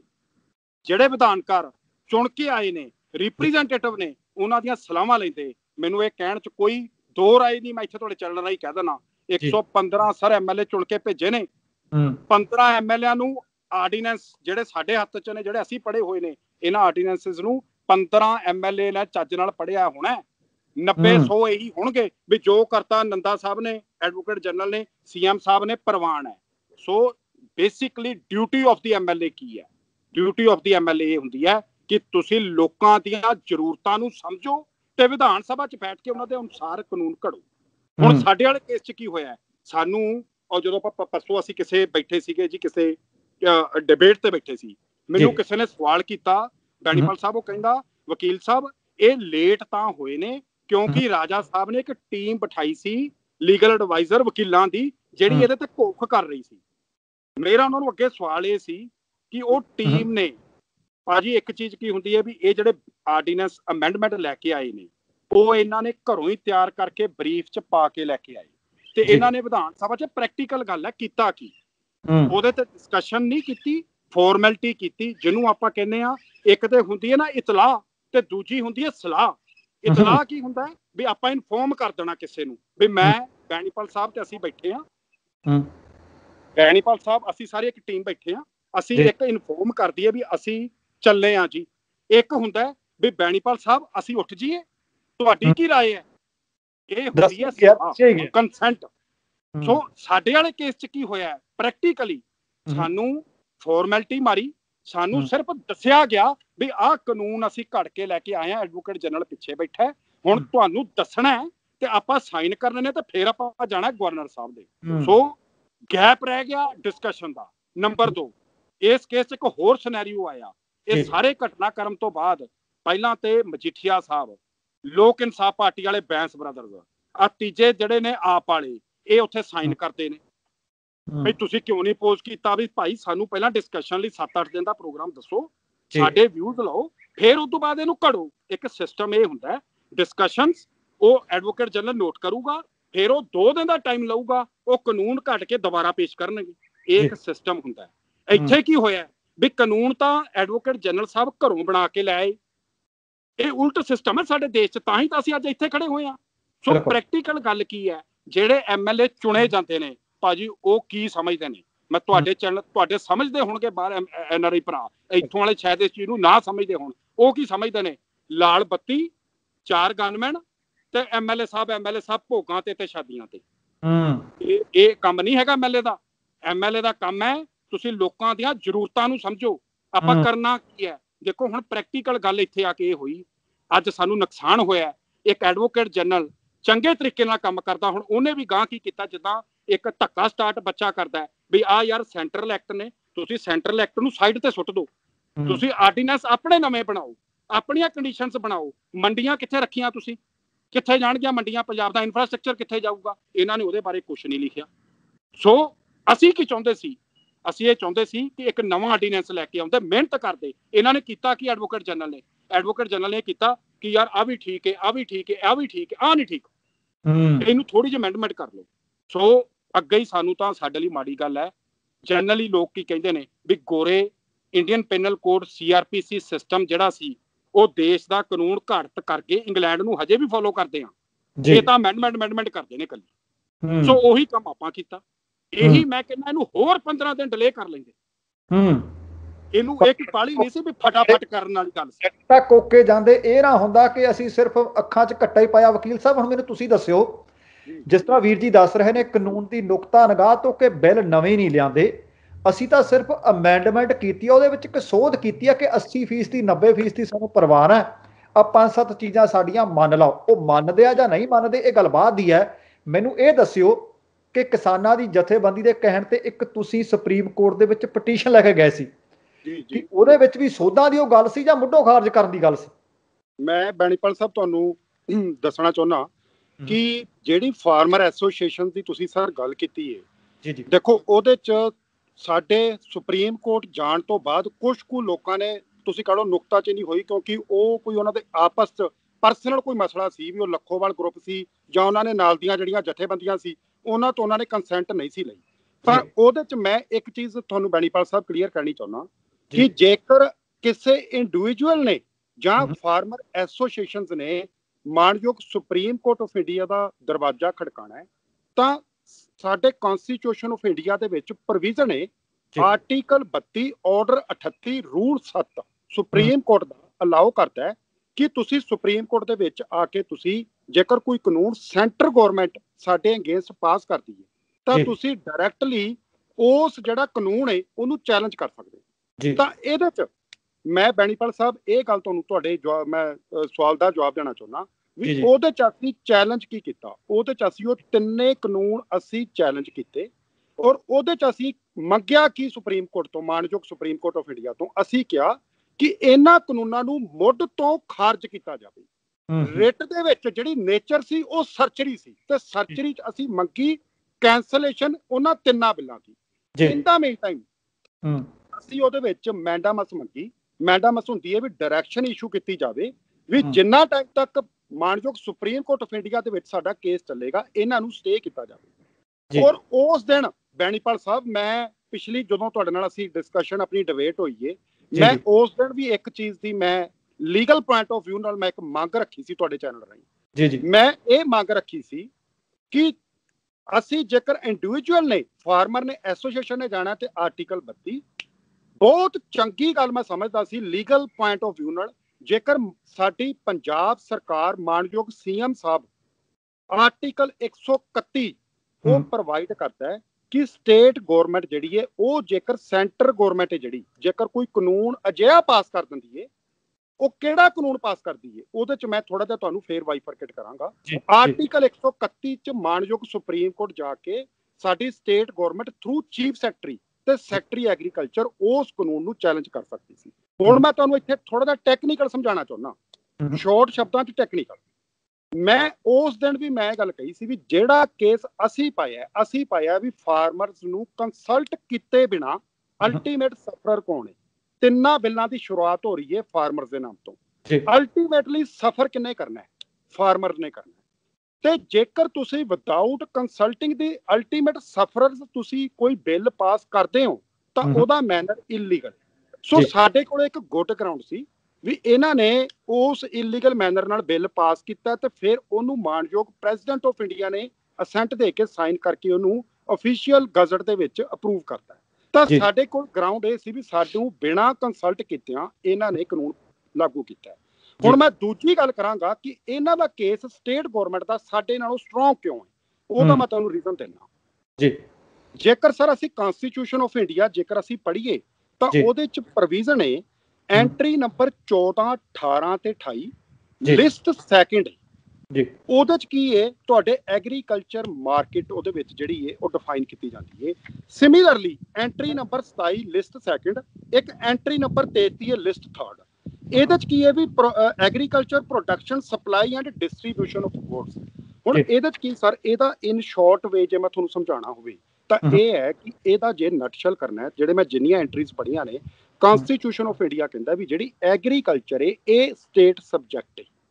ਹੁਣ ਜਿਹੜੀਆਂ ਇਹ ਐਂਟਰੀਜ਼ ਨੇ ਇਹ ਸਟੇਟ ਸਬਜੈਕਟ ਦੇ ਅੰਡਰ ਫਾਲ ਕਰਦੀਆਂ ਨੇ। ਜੇਕਰ ਡਾਇਰੈਕਟਲੀ ਜਾਂ ਇਨਡਾਇਰੈਕਟਲੀ, ਇਸ ਕੇਸ 'ਚ ਡਾਇਰੈਕਟਲੀ ਕਹਾਂਗਾ ਮੈਂ, ਸੈਂਟਰ ਗਵਰਨਮੈਂਟ ਨੇ ਜਿਹੜਾ ਕਾਨੂੰਨ ਬਣਾਇਆ ਪ੍ਰੈਜ਼ੀਡੈਂਟ ਨੇ ਉਹਨੂੰ ਅਪਰੂਵ ਕੀਤਾ ਤੇ ਉਹ ਲਾਗੂ ਕਿੱਥੇ ਹੋਣਾ ਹੈ? ਸਟੇਟ ਕਿਹੜੀ ਹੈ ਜਿਹਦੇ 'ਚ ਅਸੀਂ ਰਹਿ ਰਹੇ ਹਾਂ? ਪੰਜਾਬ ਸਟੇਟ। ਤਾਂ ਇਹਦੇ 'ਚ 7ਵਾਂ ਸ਼ਡਿਊਲ ਕਨਸਟੀਟਿਊਸ਼ਨ ਆਫ ਇੰਡੀਆ ਸਾਨੂੰ ਕੀ ਕਹਿੰਦਾ ਕਿ ਡਾਇਰੈਕਟਲੀ ਉਲੰਘਣਾ ਕੀਤੀ ਗਈ ਹੈ 7ਵੇਂ ਸ਼ਡਿਊਲ ਦੀ। ਤਾਂ ਉਹਦੇ ਚ ਮੈਂ ਇਹ ਗੱਲ ਤੁਹਾਨੂੰ ਕਹਿਣੀ ਚਾਹੁੰਦਾ ਵੀ ਟੈਕਨੀਕਲੀ ਉਸ ਕਾਨੂੰਨ ਨੂੰ ਜਿਹੜਾ ਸਾਡੇ ਤੇ ਇਹਨਾਂ ਨੇ ਬਣਾਇਆ ਤੇ ਲਾਗੂ ਕੀਤਾ, ਉਹਦੇ ਚ ਜਿਵੇਂ ਅਸੀਂ ਜਾ ਕੇ ਮਾਣਯੋਗ ਸੁਪਰੀਮ ਕੋਰਟ ਆਫ ਇੰਡੀਆ ਦੀ ਜਾ ਕੇ ਰਿਟ ਪਾਈ, ਸਾਡੇ ਬਰਾਬਰ ਇਕੁਅਲੀ ਲਿਆ ਕੇ ਸਟੇਟ ਗਵਰਨਮੈਂਟ ਥਰੂ ਆਪਣੇ ਚੀਫ ਸੈਕਟਰੀ ਐਗਰੀਕਲਚਰ ਦੇ ਥਰੂ ਲਿਆ ਕੇ ਆਰਟੀਕਲ 131 ਦੇ ਵਿੱਚ ਲਿਆ ਕੇ ਸਾਡੇ ਇਕੁਅਲੀ ਲਿਆ ਕੇ ਰਿਟ ਉੱਥੇ ਫਾਈਲ ਕੀਤੀ ਜਾਂਦੀ। ਤਾਂ ਉਹਦੇ ਚ ਮੈਂ ਇਹ ਗੱਲ ਕਹਿਣੀ ਚਾਹੁੰਦਾ ਕਿ ਟੈਕਨੀਕਲੀ ਜਦੋਂ ਇਹਨਾਂ ਨੇ ਵੀ ਲਿਆ ਕੇ ਇਕੁਅਲੀ ਖੜੀ ਕਰਨੀ ਸੀ ਤਾਂ ਉਹਦੇ ਚ technically supreme court of India ਨੇ ਇਸ ਚੀਜ਼ ਨੂੰ ਕੰਸੀਡਰ ਕਰਨਾ ਸੀ ਵੀ ਹਾਂ ਇਹ ਜਿਹੜਾ ਇਹਨਾਂ ਨੇ ਜੇਕਰ ਡਾਇਰੈਕਟਲੀ ਉਹਦੇ ਚ ਇਨਵੋਲਵਮੈਂਟ ਕੀਤੀ ਤਾਂ ਇਹ ਸਟੇ ਵੀ ਕੀਤਾ ਜਾਣਾ ਸੀ। ਤੇ ਉਹਦੇ ਚ ਮੰਗ ਕੀ ਕਰਨੀ ਸੀ? ਉਹਦੇ ਚ ਮੰਗ ਇਹ ਕੀਤੀ ਜਾਣੀ ਸੀ ਕਿ ਇਹਨਾਂ ਤਿੰਨਾਂ ਬਿੱਲਾਂ ਨੂੰ ਕੈਂਸਲ ਕੀਤਾ ਜਾਵੇ। ਹੁਣ ਇੱਥੇ ਇਹ ਕੋਈ ਨਵਾਂ ਕੇਸ ਨਹੀਂ ਬੈਣੀਪਾਲ ਸਾਹਿਬ। ਇਸ ਤੋਂ ਪਹਿਲਾਂ ਸਟੇਟ ਆਫ ਕੇਰਲਾ ਵੀ ਆਪਣੇ ਵੱਲੋਂ state government through chief secretary ਉਹ ਮਾਣਯੋਗ ਸੁਪਰੀਮ ਕੋਰਟ ਆਫ ਇੰਡੀਆ ਨੂੰ 4 ਰਿਟ ਪਟੀਸ਼ਨਸ ਜਿਹੜੀਆਂ ਨੇ ਉਹ ਆਲਰੇਡੀ ਵੱਖੋ ਵੱਖਰੀਆਂ ਸਟੇਟਸ ਵੱਲੋਂ ਮਾਣਯੋਗ ਕੋਰਟ ਦੇ ਵਿੱਚ ਪੈ ਚੁੱਕੀਆਂ ਨੇ। ਫਾਰਮਰ ਐਸੋਸੀਏਸ਼ਨ ਵਾਲੇ ਵੀ ਜਿਵੇਂ ਅਸੀਂ ਗਏ ਸੀ ਆਰਟੀਕਲ 32 ਚ, ਉਹ ਉੱਥੇ ਪੈਂਡਿੰਗ ਨੇ। ਔਰ ਉਹਦੇ ਤੇ ਮੈਂ ਦੱਸਣਾ ਚਾਹੁੰਦਾ ਵੀ ਮਾਣਯੋਗ ਸੁਪਰੀਮ ਕੋਰਟ ਆਫ ਇੰਡੀਆ ਨੇ ਬੈਣੀਪਾਲ ਸਾਹਿਬ ਨੋਟਿਸ ਕਰਕੇ ਜਿਹੜਾ ਸੈਕਟਰੀ ਐਗਰੀਕਲਚਰ ਨੈਕਸਟ ਟੂ ਜਿਹੜਾ ਤੁਸੀਂ ਐਗਰੀਕਲਚਰ ਮਿਨਿਸਟਰ ਤੋਵਰ ਹੈ ਉਹਦੇ ਤੋਂ ਜਿਹੜਾ ਨੈਕਸਟ ਨੇ ਉਹਨਾਂ ਨੇ ਨੋਟਿਸ ਜਾਰੀ ਕਰਕੇ ਉਹਨਾਂ ਨੇ ਕਿਹਾ ਵੀ 6 ਹਫ਼ਤਿਆਂ ਦੇ ਵਿੱਚ ਤੁਸੀਂ ਸਾਡੇ ਇੱਥੇ ਸੁਪਰੀਮ ਕੋਰਟ ਦੇ ਕੋਰਟ ਆਫ ਇੰਡੀਆ ਦੇ ਵਿੱਚ ਤੁਸੀਂ ਜਿਹੜੀ ਬਣਾ ਕੇ ਤੁਸੀਂ ਰਿਪੋਰਟ ਇੱਥੇ ਸਾਡੀ ਸਾਰੀ ਸਟੇਟਸ ਰਿਪੋਰਟ ਹੈ ਜੀ ਪੇਸ਼ ਕਰੋ। ਹੁਣ ਮੈਂ ਸਰ ਇੱਥੇ ਇਹ ਗੱਲ ਕਹਿਣੀ ਚਾਹੁੰਦਾ ਕਿ ਪਹਿਲਾਂ ਵਕੀਲ ਸਾਹਿਬ ਤੁਹਾਨੂੰ ਦੱਸ ਕੇ ਬੈਠੇ ਨੇ ਕਿ ਜਿਹੜਾ ਹੁਣ ਵਿਧਾਨ ਸਭਾ ਦੇ ਵਿੱਚ ਮੰਨ ਲਓ ਸੀਐਮ ਸਾਹਿਬ ਨੇ ਤੁਸੀਂ ਕਹ ਲਓ 115 ਮੈਂਬਰਾਂ ਨੇ ਜਿਹੜਾ ਸਰ ਇਹਨਾਂ ਨੇ ਬਿੱਲ ਤੁਸੀਂ ਕਹ ਲਓ ਇੱਕ ਅਮੈਂਡਮੈਂਟ ਬਿੱਲ ਮੈਂ ਕਹਾਂਗਾ ਅਮੈਂਡਮੈਂਟ ਬਿੱਲ ਇੰਟਰੋਡਿਊਸ ਕੀਤਾ। ਇਹਦੇ ਚ ਜਿਹੜਾ ਸਭ ਤੋਂ ਵੱਡਾ ਨੈਗੇਟਿਵ ਸਾਡੇ ਲਈ ਹੈ ਸਾਡੇ ਫਾਰਮਰਸ ਲਈ ਕਹ ਲਓ, ਇਹਦੇ ਚ ਇਹਨਾਂ ਨੇ ਮੈਂ ਕਲੀਅਰ ਕੱਟ ਕਹਿਣਾ 90% ਬਿੱਲ ਜਿਹੜਾ ਸੈਂਟਰ ਗਵਰਨਮੈਂਟ ਨੇ 3 ਬਿੱਲ ਸਨ ਉਹਨਾਂ ਨੂੰ ਅਪਰੂਵ ਕਰਤਾ ਹੈ। ਸਿਰਫ 10% ਉਹਦੇ ਵਿੱਚ ਇਹਨਾਂ ਨੇ ਸੋਧਾਂ ਕੀਤੀਆਂ। ਹੁਣ ਇਹਦੇ ਚ ਆ ਕੇ ਜਿੱਥੇ ਆ ਕੇ ਹੁਣ ਸਾਡੀ ਅਸੀਂ ਲਾਇਰਸ ਹਾਂ, ਲੀਗਲ ਪੁਆਇੰਟ ਆਫ ਵਿਊ ਨਾਲ ਮੈਂ ਗੱਲ ਤੁਹਾਨੂੰ ਬੈਣੀਪਾਲ ਸਾਹਿਬ ਕਹਿਣੀ ਚਾਹੁੰਦਾ ਕਿ ਅਸੀਂ ਮੰਗ ਕੀ ਕਰ ਰਹੇ ਸਾਂ ਸੁਪਰੀਮ ਕੋਰਟ ਆਫ ਇੰਡੀਆ ਦੇ ਵਿੱਚ, ਭਾਵੇਂ ਅਸੀਂ ਇੰਡੀਵਿਜੂਅਲੀ ਫਾਰਮਰਸ ਨੂੰ ਰਿਪਰੈਜ਼ੈਂਟ ਕਰ ਰਹੇ ਸਾਂ, ਅਸੀਂ ਮੰਗ ਰਹੇ ਸਾਂ ਵੀ ਇਹਨਾਂ ਨੂੰ ਮੁੱਢ ਤੋਂ ਖਾਰਜ ਕੀਤਾ ਜਾਵੇ। ਹੋਣ ਵਾਲੇ ਜਿਹੜਾ ਇਹਨਾਂ ਨੇ ਜਿਹੜਾ ਸਟੈਪ ਕੀਤਾ, ਜਿਹੜੀ ਅਮੈਂਡਮੈਂਟ ਬਿੱਲ ਲੈ ਕੇ ਆਏ ਨੇ, ਇਹਦੇ ਚ 80% 90% ਉਸ ਬਿੱਲ ਨੂੰ ਮਾਨਤਾ ਦਿੱਤੀ ਗਈ ਹੈ।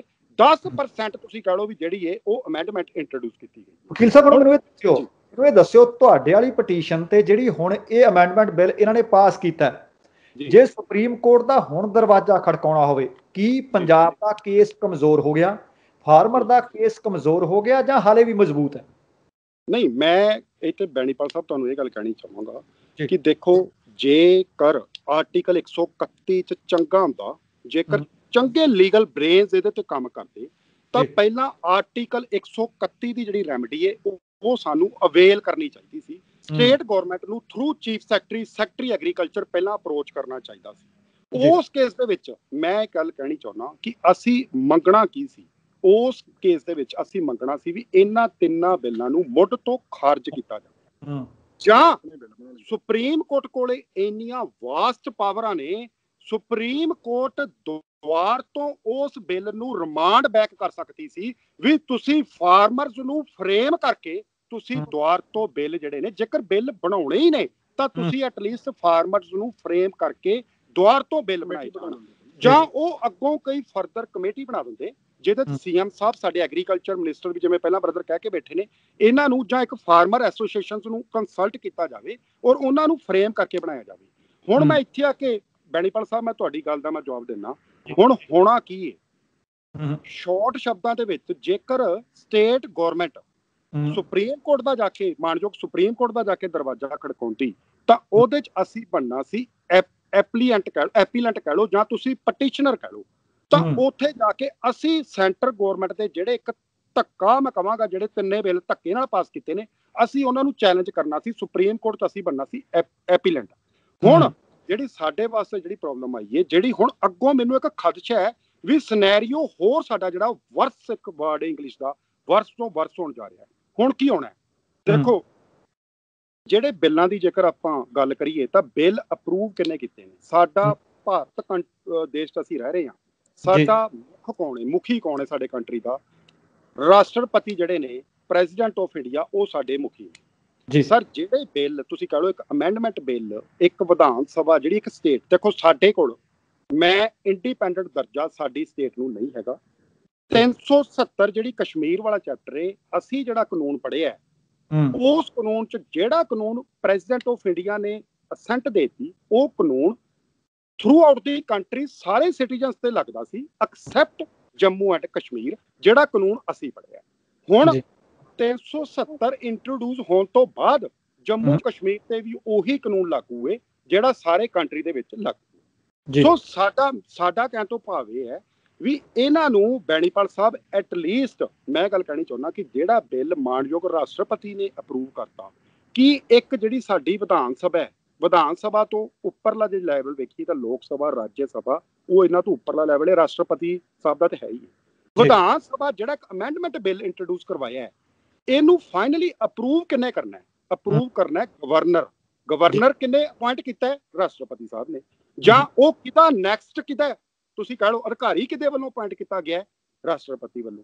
ਫਾਈਨਲੀ ਉਸ ਚੀਜ਼ ਨੂੰ ਤੁਸੀਂ ਕਹਿ ਲਓ ਵੀ ਫਾਈਨਲੀ ਜੇਕਰ ਬਿੱਲ ਹੈ ਤਾਂ ਉਹਦੀ ਜਿਹੜੀ ਮਾਨਤਾ ਹੈ ਉਹ ਫਾਈਨਲੀ ਹੌਲੀ ਤੱਕ ਰਾਸ਼ਟਰਪਤੀ ਸਾਹਿਬ ਤੱਕ ਜਾਣੀ ਹੈ। ਤਾਂ ਕੀ ਰਾਸ਼ਟਰਪਤੀ ਜਿਹੜੇ ਪਹਿਲਾਂ 27 ਸਤੰਬਰ 2020 ਨੂੰ ਉਹਨੂੰ ਅਸੈਂਟ ਦੇ ਚੁੱਕੇ ਨੇ, ਕੀ ਉਹ ਦੁਆਰ ਤੋਂ ਰੀਕਨਸੀਡਰ ਕਰਦੇ ਨੇ ਕਿ ਨਹੀਂ ਕਰਦੇ। ਇੱਥੇ ਇੱਕ ਛੋਟਾ ਜਿਹਾ ਇੱਕ ਪੁਆਇੰਟ ਟੈਕਨੀਕਲ ਫੇਰ ਫਸ ਗਿਆ। ਕੀ ਹੈ ਜੀ? ਜਿਹੜਾ ਸਰ ਸਟੇਟ ਸਾਡੀ ਨੇ, ਸਟੇਟ ਗਵਰਨਮੈਂਟ ਨੇ, ਜਿਹਨੂੰ ਤੁਸੀਂ ਕਹ ਲਓ ਸੀਐਮ ਸਾਹਿਬ ਨੇ 115 ਐਮਐਲਏਆਂ ਦੇ ਥਰੂ ਵਿਧਾਨ ਸਭਾ 'ਚ ਚੈਲੰਜ ਪਾਸ ਕਰ ਲਿਆ ਇੱਕ ਅਮੈਂਡਮੈਂਟ ਬਿੱਲ। ਕੀ ਜੇਕਰ ਹੁਣ ਸੈਂਟਰ ਗਵਰਨਮੈਂਟ ਦੇ ਹੱਥ 'ਚ, ਮੈਂ ਕਹਾਂਗਾ ਵੀ ਹੁਣ ਜਿਹੜੀ ਬੋਲ ਏ ਉਹ ਸੈਂਟਰ ਗਵਰਨਮੈਂਟ ਦੇ ਪਿੱਠ 'ਚ ਫੇਰ ਦੁਆਰ ਤੋਂ ਡਿੱਗ ਗਈ, ਔਰ ਉਹਨਾਂ ਦੇ ਕੋਲ ਹੁਣ ਲੀਗਲ ਰੈਮਡੀ ਮੈਂ ਸਮਝਦਾ ਸੈਂਟਰ ਗਵਰਨਮੈਂਟ ਦੇ ਹੱਥ 'ਚ ਵੀ ਆ ਗਈ। ਜਿਹੜਾ ਸੈਂਟਰ ਗਵਰਨਮੈਂਟ ਦਾ ਸੈਕਟਰੀ ਐਗਰੀਕਲਚਰ ਏ, ਹੁਣ ਉਹਦੇ ਕੋਲ ਵੀ ਉਹ ਵੀ ਜਿਹੜਾ ਸਾਡੇ ਪੰਜਾਬ ਵਿਧਾਨ ਸਭਾ ਦੇ ਵਿੱਚ ਜਿਹੜਾ ਇਹਨਾਂ ਨੇ ਬਿੱਲ ਅਮੈਂਡਮੈਂਟ ਬਿੱਲ ਇੰਟਰੋਡਿਊਸ ਕਰਵਾਇਆ, ਉਹ ਇਸ ਬਿੱਲ ਨੂੰ ਲੈ ਕੇ ਜਿਹੜਾ ਹੁਣ ਕਾਪੀਆਂ ਸਾਡੇ ਵੀ ਉਹ ਗਜ਼ਟ ਦੇ ਵਿੱਚ ਕਾਪੀਜ਼ ਪ੍ਰੋਵਾਈਡ ਹੋ ਗਈਆਂ ਨੇ, ਉਹ ਹੁਣ ਸੁਪਰੀਮ ਕੋਰਟ ਦਾ ਦਰਵਾਜ਼ਾ ਉਹ ਖੜਕਾ ਸਕਦੇ ਨੇ। ਹੁਣ ਇਸ ਵਾਰੀ ਚੇਂਜ ਕੀ ਹੋਏਗੀ ਵੀ ਪਟੀਸ਼ਨਰ ਹੋਏਗੀ ਸੈਂਟਰ ਗਵਰਨਮੈਂਟ ਥਰੂ ਸੈਕਟਰੀ, ਤੇ ਅਸੀਂ ਉੱਥੇ ਹੋਵਾਂਗੇ ਜਵਾਬ ਦੇ, ਅਸੀਂ ਉੱਥੇ ਹੋਵਾਂਗੇ ਕੋਰਟ ਦੀ ਨਿਗਾਹ 'ਚ, ਅਸੀਂ ਹੋਵਾਂਗੇ ਰਿਸਪੋਂਡੈਂਟ। ਔਰ ਉੱਥੇ ਕੀ ਹੋਏਗਾ, ਜਿਹੜੀ ਸਰ ਬੈਣੀਪਾਲ ਸਾਹਿਬ ਆਰਟੀਕਲ 131 ਦੀ ਰੈਮਡੀ ਸੀ, ਮੇਰੀ ਨਿਗਾਹ 'ਚ ਅਸੀਂ ਉਹ ਐਗਜ਼ੌਸਟ ਕਰ ਚੁੱਕੇ ਹਾਂ ਉਹ ਰੈਮਡੀ।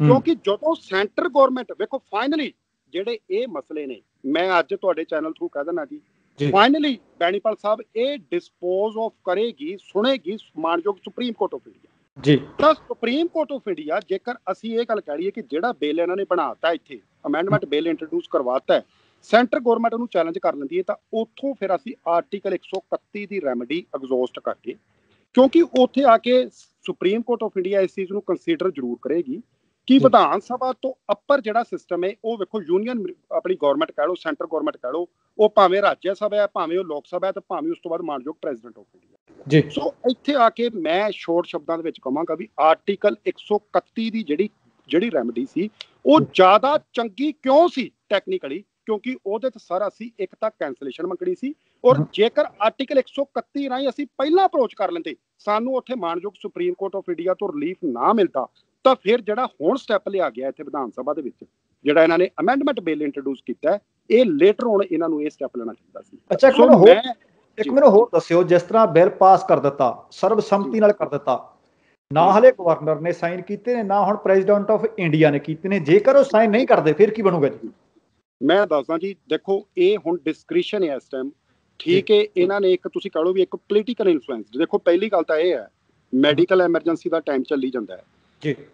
22 ਸਤੰਬਰ ਤੋਂ ਲੈ ਕੇ ਤੁਸੀਂ ਕਹ ਲਓ ਵੀ ਹੁਣ 25 ਅਕਤੂਬਰ, ਸਾਡੇ 24 ਅਕਤੂਬਰ ਆਪਣੇ ਇੱਥੇ ਹੋ ਗਏ। ਕੀ ਬੈਣੀਪਾਲ ਸਾਹਿਬ ਇੰਨਾ ਲੰਮਾ ਸਮਾਂ ਜਿਹੜਾ ਸੀ ਡਿਲੇ ਕਿਹੜੀ ਗੱਲ ਦੀ ਸੀ? ਜਿਹੜਾ ਮੈਨੂੰ ਇੱਥੇ ਬਾਹਰੋਂ ਬਾਹਰ ਬੈਠੇ ਨੂੰ ਮੈਨੂੰ ਸਮਝ ਆਉਂਦਾ ਹੈ, ਪੋਲੀਟੀਕਲ ਇਨਫਲੂਐਂਸਡ ਡਿਸੀਜਨ ਲਿਆ ਗਿਆ ਵਿਧਾਨ ਸਭਾ 'ਚ। ਉਹਦੇ 'ਚ ਹੋਇਆ ਕੀ, ਉਹਨਾਂ ਨੇ ਇੱਕ ਤਰੀਕੇ ਨਾਲ ਜਿਹਨੂੰ ਕਹਿੰਦੇ ਨਹੀਂ ਵੀ ਜਿਵੇਂ ਅੱਗ ਜਿੰਨੇ ਕੋ ਹਜੇ ਧੂਆਂ ਬਲਿਆ ਸੀ, ਇੱਕ ਵਾਰੀ ਅੱਗ ਬਲ ਲੈਣ ਤੋਂ, ਪੰਜਾਬੀ 'ਚ ਕਹਿ ਲਓ ਜਿਹਨੂੰ ਭਾਂਬੜ ਮਚ ਲੈਣ ਤੋਂ, ਜਦੋਂ ਭਾਂਬੜ ਮਚਿਆ, ਉਹਦਾ ਸਿੱਧਾ ਜਿਹੜਾ ਮੈਨੂੰ ਨਜ਼ਰ ਆ ਰਿਹਾ, ਮੈਂ ਕਿਸੇ ਪੋਲੀਟੀਕਲ ਫੈਮਿਲੀ ਨੂੰ ਅਸੀਂ ਬਿਲੋਂਗ ਨਹੀਂ ਕਰਦੇ, ਮੈਨੂੰ ਇਹ ਸਮਝ ਆ ਰਿਹਾ ਵੀ ਉਹਨਾਂ ਨੂੰ ਅਸੀਂ ਜਿੰਨਾ ਕੁ ਭਾਂਬੜ ਮਚਦਾ, ਕਾਂਗਰਸ ਨੂੰ ਸਿੱਧਾ ਇਹਦਾ ਬੈਨੀਫਿਟ ਹੋ ਰਿਹਾ। ਉਹਨਾਂ ਨੇ ਪਹਿਲਾਂ ਉਹਨੂੰ ਭਾਂਬੜ ਮਚਾਇਆ, ਹੁਣ ਇੱਕ ਤਰੀਕੇ ਨਾਲ ਇਨ ਦੀ ਆਈਜ਼ ਆਫ ਲਾਅ ਜੇਕਰ ਅਸੀਂ ਗੱਲ ਕਰਾਂਗੇ ਨਾ, ਕਾਨੂੰਨ ਦੀ ਨਿਗਾਹ ਨਾਲ, ਤਾਂ ਮੇਰੇ ਮੁਤਾਬਕ ਇਹ ਸੀ, ਮੈਨੂੰ ਬਹੁਤ ਮੈਂ ਚੰਗਾ ਸਮਝਦਾ ਜੇਕਰ ਇਹ ਮਾਨਯੋਗ ਸੁਪਰੀਮ ਕੋਰਟ ਆਫ ਇੰਡੀਆ, ਦੇਖੋ ਕਾਨੂੰਨ ਪਾਸ ਕੀਤਾ ਸੈਂਟਰ ਗਵਰਨਮੈਂਟ ਨੇ, ਸਟੇਟ ਕੋਲ ਕਿੰਨੀ ਕੁ ਪਾਵਰ ਹੈ, ਕੋਈ ਬੜੀਆਂ ਲਿਮਿਟਡ ਪਾਵਰਸ ਨੇ ਕੰਪੈਰੀਟਿਵਲੀ ਸੈਂਟਰ ਗਵਰਨਮੈਂਟ ਦੀ, ਤਾਂ ਬਹੁਤ ਚੰਗੀ ਮੈਂ ਗੱਲ ਸਮਝਦਾ ਜੇਕਰ ਆਰਟੀਕਲ 131 ਰਾਹੀਂ ਸੁਪਰੀਮ ਕੋਰਟ ਦੇ ਵਿੱਚ ਅਪਰੋਚ ਕੀਤੀ ਜਾਂਦੀ। ਸੋ ਇਹਨਾਂ ਨੇ ਕੀ ਕੀਤਾ, ਇਹਨਾਂ ਨੇ ਇੱਕ ਤਰੀਕੇ ਨਾਲ ਤੁਸੀਂ ਕਹ ਲਓ ਇੱਕ ਟੈਂਪਰੇਰੀ ਰਿਲੀਫ ਦੇਤਾ। ਉਹ ਇਹਨਾਂ ਨੂੰ ਵੀ ਪਤਾ ਹੈ ਵੀ ਇਹਨੇ ਅਪਰੂਵ ਹੋਣ ਦੇ ਚਾਂਸਿਸ ਬੜੇ ਮੱਧਮ ਚਾਂਸ ਨੇ ਇਹਦੇ ਅਪਰੂਵ ਹੋਣ ਦੇ, ਭਾਵੇਂ ਇਹਨੂੰ supreme court of India stay ਕਰ ਦੇਵੇ, ਭਾਵੇਂ ਇਹਨੂੰ ਗਵਰਨਰ ਅਸੈਂਟ ਨਾ ਦੇਵੇ। ਜੇ ਗਵਰਨਰ ਦੇ ਦਿੰਦਾ ਤਾਂ ਫਾਈਨਲੀ ਪ੍ਰੈਜ਼ੀਡੈਂਟ ਆਫ ਇੰਡੀਆ ਕੋਲ ਜਾਂਦੀ ਹੈ, ਤਾਂ ਪ੍ਰੈਜ਼ੀਡੈਂਟ ਆਫ ਇੰਡੀਆ ਜਿਹੜਾ ਹੈ ਉਹ ਪਹਿਲਾਂ 27 ਸਤੰਬਰ ਨੂੰ ਆਲਰੇਡੀ ਉਹਨੂੰ ਅਸੈਂਟ ਦੇ ਚੁੱਕੇ ਹੈ। ਸੋ ਮੇਰੇ ਕਹਿਣ ਤੋਂ ਭਾਵ ਸਿਰਫ ਇੰਨਾ ਕੁ ਹੈ ਬੈਣੀਪਾਲ ਸਾਹਿਬ ਵੀ ਇਹ ਜਿਹੜਾ, ਅੱਛਾ ਇੱਕ ਚੀਜ਼ ਮੈਂ ਇੱਥੇ ਜਾਂਦਾ ਮੈਂ ਇੱਕ ਚੀਜ਼ ਕਹਿਣੀ ਚਾਹੁੰਦਾ, ਕਿਸਾਨਾਂ ਦਾ ਸੰਘਰਸ਼ ਇਸ ਵਕਤ ਬਹੁਤ ਤਿੱਖਾ ਹੋਇਆ ਸੀ, ਕਿਤੇ ਡਾਇਰੈਕਟ ਜਾਂ ਇਨਡਾਇਰੈਕਟ ਵੇ ਦੇ ਨਾਲ ਕਿਤੇ ਧਾਰ ਉਹਦੀ ਖੁੰਡੀ ਤਾਂ ਨਹੀਂ ਕਰ ਦਿੱਤੀ ਇਹਨਾਂ ਨੇ? ਮੈਂ ਬੈਣੀਪਾਲ ਸਾਹਿਬ, ਮੈਂ ਇਸੇ ਗੱਲ ਦੀ ਉੱਪਰ ਹੀ ਮਾਰ ਰਿਹਾ ਕਿ ਦੇਖੋ ਜਿਹੜਾ ਪ੍ਰੋਟੈਸਟ ਸਾਡੇ ਇੱਥੇ ਚੱਲ ਰਿਹਾ ਹੈ, ਤੁਸੀਂ ਇਹ ਗੱਲ ਕਹਿ ਲਓ ਕਿ ਇਹਦਾ ਦੇਖੋ ਸਾਡੀਆਂ ਹੁਣ ਇੱਥੇ ਟ੍ਰੇਨਸ ਜਿਹੜੀਆਂ ਨੇ, ਆਲਮੋਸਟ ਟ੍ਰੇਨਸ ਸਾਰੀਆਂ ਰੁਕੀਆਂ ਨੇ। ਮੈਂ ਪਿਛਲੇ 1 ਹਫ਼ਤੇ ਤੋਂ ਮੈਂ ਇਹ ਦੇਖ ਰਿਹਾ ਸੀ ਵੀ ਸੀਐਮ ਪੰਜਾਬ ਦੇ ਉੱਪਰ ਇੱਕ ਪ੍ਰੈਸ਼ਰ ਬਣਿਆ ਵੀ ਜੀ ਅਸੀਂ ਆਪਣੇ ਗੋਦਾਮ ਖਾਲੀ ਕਰਨੇ ਨੇ, ਤੇ ਅਸੀਂ ਫਰਦਰ ਜਿਹੜੀ ਸਟੋਰੇਜ ਆਪਣੀ ਜਿਹੜੀ ਪੈਡੀ ਜਿਹੜੀ ਫਸਲ ਹੈ ਉਹਦੀ ਅਸੀਂ ਕਰਨੀ ਹੈ, ਜਾਂ ਸਾਡੇ ਕੋਲ ਕੋਈ ਯੂਰੀਆ ਦੀ ਕਮੀ ਆ ਰਹੀ ਹੈ। ਸਰ ਮੈਂ ਇਹ ਗੱਲ ਕਹਿਣਾ ਕਿ ਜਿਹੜਾ ਐਜੀਟੇਸ਼ਨ ਹੈ ਮੇਰੇ ਹਿਸਾਬ ਨਾਲ ਤੇ ਇਹ ਹੈ ਵੀ ਇਹਦਾ ਜਿਹੜਾ ਇੱਕ ਰਫਤਾਰ ਹੈ, ਇੱਕ ਰਫ਼ਤਾਰ ਨੂੰ ਮੱਧਮ ਕਹਿ ਲਓ, ਉਹਨੂੰ ਘੱਟ ਕਰਨ ਲਈ ਇਹਨਾਂ ਨੇ ਹਾਲ ਦੀ ਘੜੀ ਅਮੈਂਡਮੈਂਟ ਜਿਹੜਾ ਬਿੱਲ ਹੈ ਸਰ ਉਹ ਇੰਟਰੋਡਿਊਸ ਕਰਵਾਇਆ ਹੈ। ਔਰ ਮੈਂ ਇੱਥੇ ਆ ਕੇ ਸਰ ਇਹ ਵੀ ਗੱਲ ਕਹਿਣੀ ਚਾਹੁੰਦਾ ਕਿ ਜਿਹੜਾ ਅਮੈਂਡਮੈਂਟ ਬਿੱਲ ਹੈ ਬੈਂਪਲ ਸਾਹਿਬ, ਉਹਦੇ 'ਚ ਜਿਹੜੀ ਉਹਦੀ ਸੈਕਸ਼ਨ 8 ਜਿਹੜੀ ਹੈ, ਸੈਕਸ਼ਨ 8 ਕੀ ਕਹਿੰਦੀ ਹੈ? ਸੈਕਸ਼ਨ 8 ਕਹਿੰਦੀ ਹੈ ਕਿ ਜੇਕਰ ਕਿਸੇ ਕਿਸਾਨ ਤੋਂ, ਫਾਰਮਰ ਤੋਂ ਫਸਲ ਪਰਚੇਜ਼ ਕਰਦੇ ਨੇ ਤਾਂ ਉਹਨੂੰ ਕੰਪੈਲ ਨਹੀਂ ਕਰੇਗਾ ਜਿਹੜਾ ਕਾਰਪੋਰੇਟ ਸੈਕਟਰ ਕਹਿ ਲਓ ਜਾਂ ਬਿਗ ਕੰਪਨੀ ਦਾ ਜਿਹੜਾ ਓਨਰ ਹੋਏਗਾ ਸਰ, ਜੇਕਰ ਉਹ ਕੰਪੈਲ ਕਰਦਾ ਹੈ ਤਾਂ ਫਿਰ ਸਬਜੈਕਟ ਟੂ ਦੀ ਕੰਡੀਸ਼ਨ ਗਾਂ ਉਹਨੂੰ 3 ਸਾਲ ਦੀ ਉਹਦੇ ਵਿੱਚ ਸਜ਼ਾ ਦਾ ਪ੍ਰੋਵੀਜ਼ਨ ਹੈ। ਸਰ ਜਿਹੜਾ ਕਾਰਪੋਰੇਟ ਸੈਕਟਰ ਦਾ ਬਿਗ ਕੰਪਨੀ ਦਾ ਓਨਰ ਆਏਗਾ, ਉਹਨਾਂ ਨਾਲ ਇੱਕ ਬਕਾਇਦਾ ਉਹਨਾਂ ਦੀ ਇੱਕ ਲੀਗਲ ਟੀਮ ਚੱਲਦੀ ਹੈ। ਉਹ ਬਕਾਇਦਾ ਸਾਡੇ ਫਾਰਮਰਸ ਦਾ ਲੱਕ ਤਾਂ ਪਹਿਲਾਂ ਹੀ ਟੁੱਟਿਆ ਹੋਣਾ ਹੈ, ਕਿਉਂਕਿ ਅਸੀਂ ਲੋਕ ਤਾਂ ਪਹਿਲਾਂ ਹੀ ਅਸੀਂ ਡੈਲੀਮਾ ਦੇ ਵਿੱਚ ਹਾਂ ਵੀ ਕੀ ਸਾਡੀਆਂ ਫਸਲਾਂ ਵਿਕਦੀਆਂ ਨੇ ਕਿ ਨਹੀਂ ਵਿਕਦੀਆਂ। ਔਰ ਮੈਂ ਇੱਥੇ ਇਹ ਗੱਲ ਕਹਿਣੀ ਚਾਹੁੰਦਾ, ਜਿਹੜੀ ਇਹਨਾਂ ਨੇ ਇਹਦੇ ਵਿੱਚ ਇੱਕ ਬੈਣੀਪਾਲ ਸਾਹਿਬ MSP ਰੱਖੀ ਹੈ, ਮਿਨੀਮਮ ਸਪੋਰਟ ਪ੍ਰਾਈਸ ਜਿਹੜੀ ਹੈ, ਮਿਨੀਮਮ ਸਪੋਰਟ ਪ੍ਰਾਈਸ ਇਹ ਕਹਿੰਦੇ ਵੀ ਅਸੀਂ ਉਹਨੂੰ ਛੋਟ ਕਰਦੇ ਹਾਂ ਵੀ MSP। ਮੈਂ ਇਹ ਚੀਜ਼ ਇਹਨਾਂ ਨੂੰ ਇੱਕ ਸਵਾਲ ਇਹ ਬਿੱਲ ਦੇ ਵਿੱਚ ਪੁੱਛਣਾ ਚਾਹੁੰਦਾ ਕਿ MSP ਜਿਹੜੀ ਹੈ ਬੈਣੀਪਾਲ ਸਾਹਿਬ, ਇਹ ਫਿਕਸ ਜਿਹੜੀ ਹੈ ਇਹ ਕਿੰਨੇ ਇਹਨਾਂ ਨੂੰ ਜਿਹੜੇ ਫੰਡਸ ਆਉਣੇ ਨੇ, ਕੀ ਉਹ ਫੰਡਸ ਜਿਹੜੇ ਉਹ ਸੈਂਟਰ ਗੌਰਮੈਂਟ ਨੇ ਦੇਣੇ ਨੇ? ਇੱਕ ਚੀਜ਼ ਇਹਨਾਂ ਨੇ ਕਲੀਅਰ ਨਹੀਂ ਕੀਤੀ ਇਸ ਬਿੱਲ 'ਚ ਵੀ ਜਾਂ ਜਿਹੜੇ ਉਹ ਫੰਡ ਨੇ ਉਹ ਇਹਨਾਂ ਨੇ ਇੱਥੋਂ ਜਨਰੇਟ ਕਰਕੇ MSP ਇਹਨਾਂ ਨੇ ਦੇਣੀ ਹੈ। ਦੂਜੀ ਗੱਲ ਕਿ ਮਿਨੀਮਮ ਸਪੋਰਟ ਪ੍ਰਾਈਸ ਜਿਹਦਾ ਕਿ ਸਟੈਚੂਟਰੀ ਪ੍ਰੋਵੀਜ਼ਨ ਜਿਹੜਾ ਸਾਡਾ ਕਾਨੂੰਨ ਹੈ ਉਹਦੇ 'ਚ ਕੋਈ ਖਾਸ ਇਹਨਾਂ ਨੇ ਕੋਈ ਕਲੀਅਰ ਉਹਦੇ ਵਿੱਚ ਕੀਤਾ ਹੀ ਨਹੀਂ ਕਿ MSP ਜਿਹੜੀ ਉਹ ਫਿਕਸ ਕਿੰਨੇ ਕਰਨੀ ਹੈ। ਅੱਗੇ ਸਾਡੀ MSP ਜਿਹੜੀ ਸੀ ਉਹ ਫਿਕਸ ਕਰਦੀ ਸੀ ਸੈਂਟਰ ਗੌਰਮੈਂਟ, ਤੁਸੀਂ ਕਹ ਲਓ ਇੱਕ ਰੇਟ ਫਿਕਸ ਕਰਦੀ ਸੀ। ਇਹਦੇ 'ਚ ਜਿਵੇਂ ਪਹਿਲਾਂ ਵਕੀਲ ਸਾਹਿਬ ਕਹਿ ਕੇ ਬੈਠੇ ਨੇ ਸਿਰਫ 2 ਫਸਲਾਂ ਰੱਖੀਆਂ ਗਈਆਂ ਨੇ। MSP ਜਿਹੜੀ ਹੈ ਉਹ ਫਿਕਸ ਕਿੰਨੇ ਕਰਨੀ ਹੈ? ਉਹ ਕਾਰਪੋਰੇਟ ਸੈਕਟਰ ਨੇ ਕਰਨੀ ਹੈ ਜਾਂ ਬਿਗ ਕੰਪਨੀਆਂ ਨੇ ਕਰਨੀ ਹੈ? ਸੋ ਉਹ ਤਾਂ ਜਦੋਂ ਲੱਕ ਟੁੱਟਿਆ ਹੋਏਗਾ, ਜਿਹੜੀ 1800 ਵਾਲੀ ਫਸਲ ਹੈ ਫਾਰਮਰ ਤਾਂ 1000 ਰੁਪਏ 'ਚ ਵੀ ਵੇਚੇਗਾ ਵਿਚਾਰਾ, ਤਾਂ ਜਦੋਂ ਉਹ ਆਪਣਾ ਅਸੈਂਟ ਫਾਰਮ ਸਾਈਨ ਕਰ ਦੇਗਾ ਕੀ ਫਿਰ ਉਹਦੇ ਕੋਲ ਰੈਮਡੀ ਬਚਦੀ ਹੈ ਧੱਕੇ ਦੀ? ਅਗਲਾ ਕਹੇਗਾ ਜੀ ਆ ਇਹਨਾਂ ਨੇ ਅਸੈਂਟ ਫਾਰਮਾਸੀ ਇਹਨਾਂ ਤੋਂ ਪਹਿਲਾਂ ਸਾਈਨ ਕਰਵਾਇਆ, ਕੰਸੈਂਟ ਕਹਿ ਲਓ ਵੀ ਅਸੀਂ ਪਹਿਲਾਂ ਇਹਨਾਂ ਦਾ ਸਾਈਨ ਕਰਵਾਇਆ। ਸੋ ਮੇਰੇ ਹਿਸਾਬ ਨਾਲ ਇਹ ਹੈ ਜਿਹੜਾ ਤੁਹਾਡਾ ਬੈਣੀਪਾਲ ਸਾਹਿਬ ਜਵਾਬ ਸੀਗਾ ਕਿ ਹੁਣ ਜਿਹੜਾ ਇਹਨਾਂ ਨੇ ਇੰਟਰੋਡਿਊਸ ਕਰਵਾਇਆ, ਮੈਂ ਇਹ ਚੀਜ਼ ਇਨ ਸ਼ਾਰਟ ਸ਼ਬਦਾਂ ਦੇ ਵਿੱਚ ਕਹਾਂਗਾ ਵੀ ਮੈਨੂੰ ਇਹ ਲੱਗਦਾ ਹੈ ਪੋਲੀਟੀਕਲ ਇਨਫਲੂਐਂਸਡ ਡਿਸੀਜਨ ਹੈ। ਜਿਹੜੇ ਲੀਗਲ ਬ੍ਰੇਨਸ ਜਿਵੇਂ ਦੀ ਮੈਂ ਗੱਲ ਕਰਾਂ ਤਾਂ ਬਿਹਤਰ ਇਹ ਸੀਗਾ ਵੀ ਆਰਟੀਕਲ 131 ਦੀ ਰੈਮਡੀ ਪਹਿਲਾਂ ਲਈ ਜਾਂਦੀ, 1 ਮਿੰਟ ਲਈ ਲਾ ਕੇ ਚੱਲੋ, ਜਿਹੜਾ ਰਿਲੀਫ ਉਹਨਾਂ ਨੇ ਅਨਦਰ ਸਟੇਟਸ ਨੇ, ਸਾਊਥ ਸਟੇਟਸ ਨੇ ਲਿਆ, ਸਾਨੂੰ ਵੀ ਉਹ ਰਿਲੀਫ ਮਿਲਦਾ ਸੀ। ਤਾਂ ਉਸ ਤੋਂ ਬਾਅਦ ਸਾਡੇ ਕੋਲ ਜਿਹੜੀ ਥੱਲੜੀ ਰੈਮਡੀ ਵਿਧਾਨ ਸਭਾ ਵਾਲੀ ਹੈ ਇਹ ਸਾਡੀ ਬਚੀ ਰਹਿੰਦੀ ਸੀ। ਹੁਣ ਜਦੋਂ ਅਸੀਂ ਥੱਲੇ ਕਰ ਲਿਆ ਤਾਂ ਕੱਲ ਨੂੰ ਸੁਪਰੀਮ ਕੋਰਟ ਆਫ ਇੰਡੀਆ ਵੀ ਕਹੇਗੀ ਕਿ ਤੁਸੀਂ ਕਿਹੜਾ ਉਹਨਾਂ ਤੋਂ ਬਿਨਾਂ ਪੁੱਛ ਕੇ, ਜਾਂ ਤੁਸੀਂ ਦੇਖੋ ਹੁਣ ਇਸ ਦੇ ਵਿੱਚ ਇੱਕ ਚੀਜ਼ ਹੋਰ ਹੈ ਬੈਣੀਪਾਲ ਸਾਹਿਬ ਬੜੀ ਵੱਡੀ, ਦੋਵੇਂ ਹੀ ਬਿੱਲ ਵਿਦਆਊਟ ਕੰਸਲਟਿੰਗ ਦੀ ਫਾਰਮਰਸ ਪਾਸ ਕੀਤੇ ਗਏ ਨੇ। ਪਹਿਲਾਂ ਵਕੀਲ ਸਾਹਿਬ ਦੱਸ ਕੇ ਗਏ ਨੇ ਸੈਂਟਰ ਗੌਰਮੈਂਟ ਨੇ ਵੀ ਇਹੀ ਕੀਤਾ, ਸਾਨੂੰ ਕੰਸਲਟ ਫਾਰਮਰਸ ਨੂੰ ਨਹੀਂ ਕੀਤਾ। ਤਾਂ ਕੀ ਮੈਂ ਇੱਥੇ ਇਹ ਗੱਲ ਪੁੱਛਣੀ ਚਾਹੁੰਦਾ, ਜਿਹੜਾ ਅਮੈਂਡਮੈਂਟ ਬਿੱਲ ਹੈ ਸਭ ਤੋਂ ਵੱਡਾ ਜਿਹੜਾ ਮੈਨੂੰ ਬੜਾ ਇੱਕ ਦੁੱਖ ਹੈ ਬੈਣੀਪਾਲ ਸਾਹਿਬ, ਕਿਸੇ ਡਿਬੇਟ ਤੇ ਕਿਸੇ ਬੰਦੇ ਨੇ ਇਹ ਮੰਗ ਨਹੀਂ ਕੀਤੀ ਵੀ ਇਹ ਜਿਹੜਾ ਇਹ ਤਾਂ 80% 90% ਅਪਰੂਵ ਹੋ ਗਿਆ ਅਮੈਂਡਮੈਂਟ ਬਿੱਲ ਨਾਲ। ਜੇਕਰ ਮੰਗ ਕੀ ਚਾਹੀਦੀ ਸੀ, ਮੰਗ ਬੈਣੀਪਾਲ ਸਾਹਿਬ ਉੱਥੇ ਇਹ ਚਾਹੀਦੀ ਸੀ ਵੀ ਤੁਸੀਂ ਇਹਨੂੰ ਮੁੱਢ ਤੋਂ ਖਾਰਜ ਕੀਤਾ ਜਾਂਦਾ, ਇੱਥੇ ਰੈਜ਼ੋਲੂਸ਼ਨ ਪਾਇਆ ਜਾਂਦਾ ਵੀ ਅਸੀਂ ਵਿਧਾਨ ਸਭਾ ਦੇ ਅੱਜ MLA ਨੇ 115 ਛੱਡੋ 117 MLA ਇਹ ਰੈਜ਼ੋਲੂਸ਼ਨ ਪਾਉਂਦੇ ਵੀ ਅਸੀਂ ਸੁਪਰੀਮ ਕੋਰਟ ਆਫ ਇੰਡੀਆ ਦੇ ਵਿੱਚ ਆਰਟੀਕਲ 131 'ਚ ਚੱਲੇ ਆ। ਅੱਜ ਅਸੀਂ ਸਰਬਸੰਮਤੀ ਨਾਲ ਮਤਾ ਪਾਉਂਦੇ ਆ ਵੀ ਅਸੀਂ ਸਾਰੇ ਰਲ ਕੇ 117 MLA ਮਾਨਯੋਗ ਸੁਪਰੀਮ ਕੋਰਟ ਦਾ ਜਾ ਕੇ ਦਰਵਾਜ਼ਾ ਖੜਕਾਉਂਦੇ ਆ। ਉਸ ਰੈਜ਼ੋਲੂਸ਼ਨ ਦੀ ਕਾਪੀ ਜਿਹੜੀ ਬੈਣੀਪਾਲ ਸਾਹਿਬ ਸੀਗੀ ਉਹਨੂੰ ਨਾਲ ਆਪਣੀ ਰਿਟ ਦੇ ਵਿੱਚ ਨਾਲ ਅਟੈਚ ਕੀਤਾ ਜਾਂਦਾ, ਤਾਂ ਉਹ ਇੱਕ ਚੰਗਾ ਵੇ ਸੀ। ਹੁਣ ਵਾਲਾ ਜਿਹੜਾ ਕੰਮ ਹੈ ਮਤਲਬ ਤੁਸੀਂ ਕਹ ਲਓ ਵੀ ਇਨ ਦੀ ਆਈਜ਼ ਆਫ ਲਾਅ, ਮੈਨੂੰ ਇਹਦੀ ਲੱਗਦੀ ਹੈ ਵੀ ਇਹ ਅੱਜ ਵੀ ਟੁੱਟ ਜਾਣਾ, ਇਹ ਕੱਲ ਵੀ ਟੁੱਟ ਜਾਣਾ, ਤੇ ਇਹਦੀ ਜਿਹੜਾ ਤੁਸੀਂ ਕਹ ਲਓ ਵੀ ਜਿਹੜੀ ਵੈਲਿਊ ਹੈ ਉਹ ਖਤਮ ਹੋ ਜਾਏਗੀ, ਤੇ ਜਿਹੜੀਆਂ ਰੈਮਡੀਜ਼ ਦੂਜੀਆਂ ਲੀਗਲਾਈਜ਼ ਨੇ ਉਹ ਆਪਾਂ ਐਗਜ਼ੌਸਟ ਕਰ ਲਈਆਂ। ਇਹਦੇ ਵਿੱਚ ਨਾ ਮੈਂ ਜਾਂਦਾ ਨਾ ਚਲੋ ਲੰਮਾ ਸਮਾਂ ਇਹਨਾਂ ਨੇ ਦੱਸਤਾ ਸਾਰਾ ਲੀਗਲੀ। ਦੇਖੋ ਪ੍ਰੈਕਟੀਕਲ ਜਿਹੜੇ ਤੁਸੀਂ ਇੱਕ ਵਿੱਚ ਸਵਾਲ ਪੁੱਛਿਆ ਸੀ ਨਾ ਵੀ ਪ੍ਰੈਜ਼ੀਡੈਂਟ ਆਫ ਇੰਡੀਆ ਕੀ ਕਰੇਗਾ, ਤੁਹਾਡਾ ਸਵਾਲ ਉਹ ਥੋੜਾ ਜਿਹਾ ਵਿੱਚ ਰਹਿ ਗਿਆ ਕਿਉਂਕਿ ਉਹ ਆਰਟੀਕਲ ਦੇ ਵਿੱਚ ਚਲੇ ਗਿਆ 131 ਥੱਲੇ। ਪ੍ਰੈਜ਼ੀਡੈਂਟ ਆਫ ਇੰਡੀਆ ਜਿਹੜਾ ਡਾਇਰੈਕਟਲੀ ਔਰ ਇਨਡਾਇਰੈਕਟਲੀ ਕਿੰਨੇ ਚੁਣੇ? ਇਹ ਭਾਰਤ ਸਰਕਾਰ ਹੈ। ਗਵਰਨਰ ਕਿੰਨੇ ਲਾਏ ਨੇ? ਇੰਡੀਅਨ ਜਿਹੜੀ BJP ਰਨਿੰਗ ਗਵਰਨਮੈਂਟ ਹੈ। ਸੋ ਪ੍ਰੈਜ਼ੀਡੈਂਟ ਆਫ ਇੰਡੀਆ ਕਿਹਦੇ ਇਸ਼ਾਰੇ ਤੇ ਕੰਮ ਕਰਦਾ ਹੈ? ਉਹ ਜਿਹੜੀ ਰਨਿੰਗ ਗਵਰਨਮੈਂਟ ਹੈ। ਸੋ ਤੁਸੀਂ ਬਿਲਕੁਲ ਆਸ ਛੱਡ ਦਿਓ, ਪ੍ਰੈਜ਼ੀਡੈਂਟ ਆਫ ਇੰਡੀਆ ਨੇ ਕਰ ਉਹ ਸਕਦਾ, ਉਹ ਕੀ ਕਰ ਸਕਦਾ, ਉਹਦਾ ਸਵਾਲ ਵੀ ਵਿੱਚ ਰਹਿ ਗਿਆ ਸੀ, ਉਹ ਮੈਂ ਦੱਸਦਾ। ਉਹ ਜਿਹੜੀ ਅਮੈਂਡਮੈਂਟ ਲੈ ਕੇ ਚੱਲੇ ਨੇ ਬਿੱਲ ਉਹੀ ਹੈ, ਕੋਈ ਨਵਾਂ ਬਿੱਲ ਨਹੀਂ ਲੈ ਕੇ ਚੱਲੇ ਵੀ ਜਿਹਨੂੰ ਉਹ ਸਟੇ ਕਰ ਦੇਗਾ। ਉਹ ਅਮੈਂਡਮੈਂਟ ਨੂੰ ਦੁਬਾਰਾ ਲੋਅਰ ਹਾਊਸ ਤੇ ਅਪਰ ਹਾਊਸ 'ਚ ਭੇਜੇਗਾ।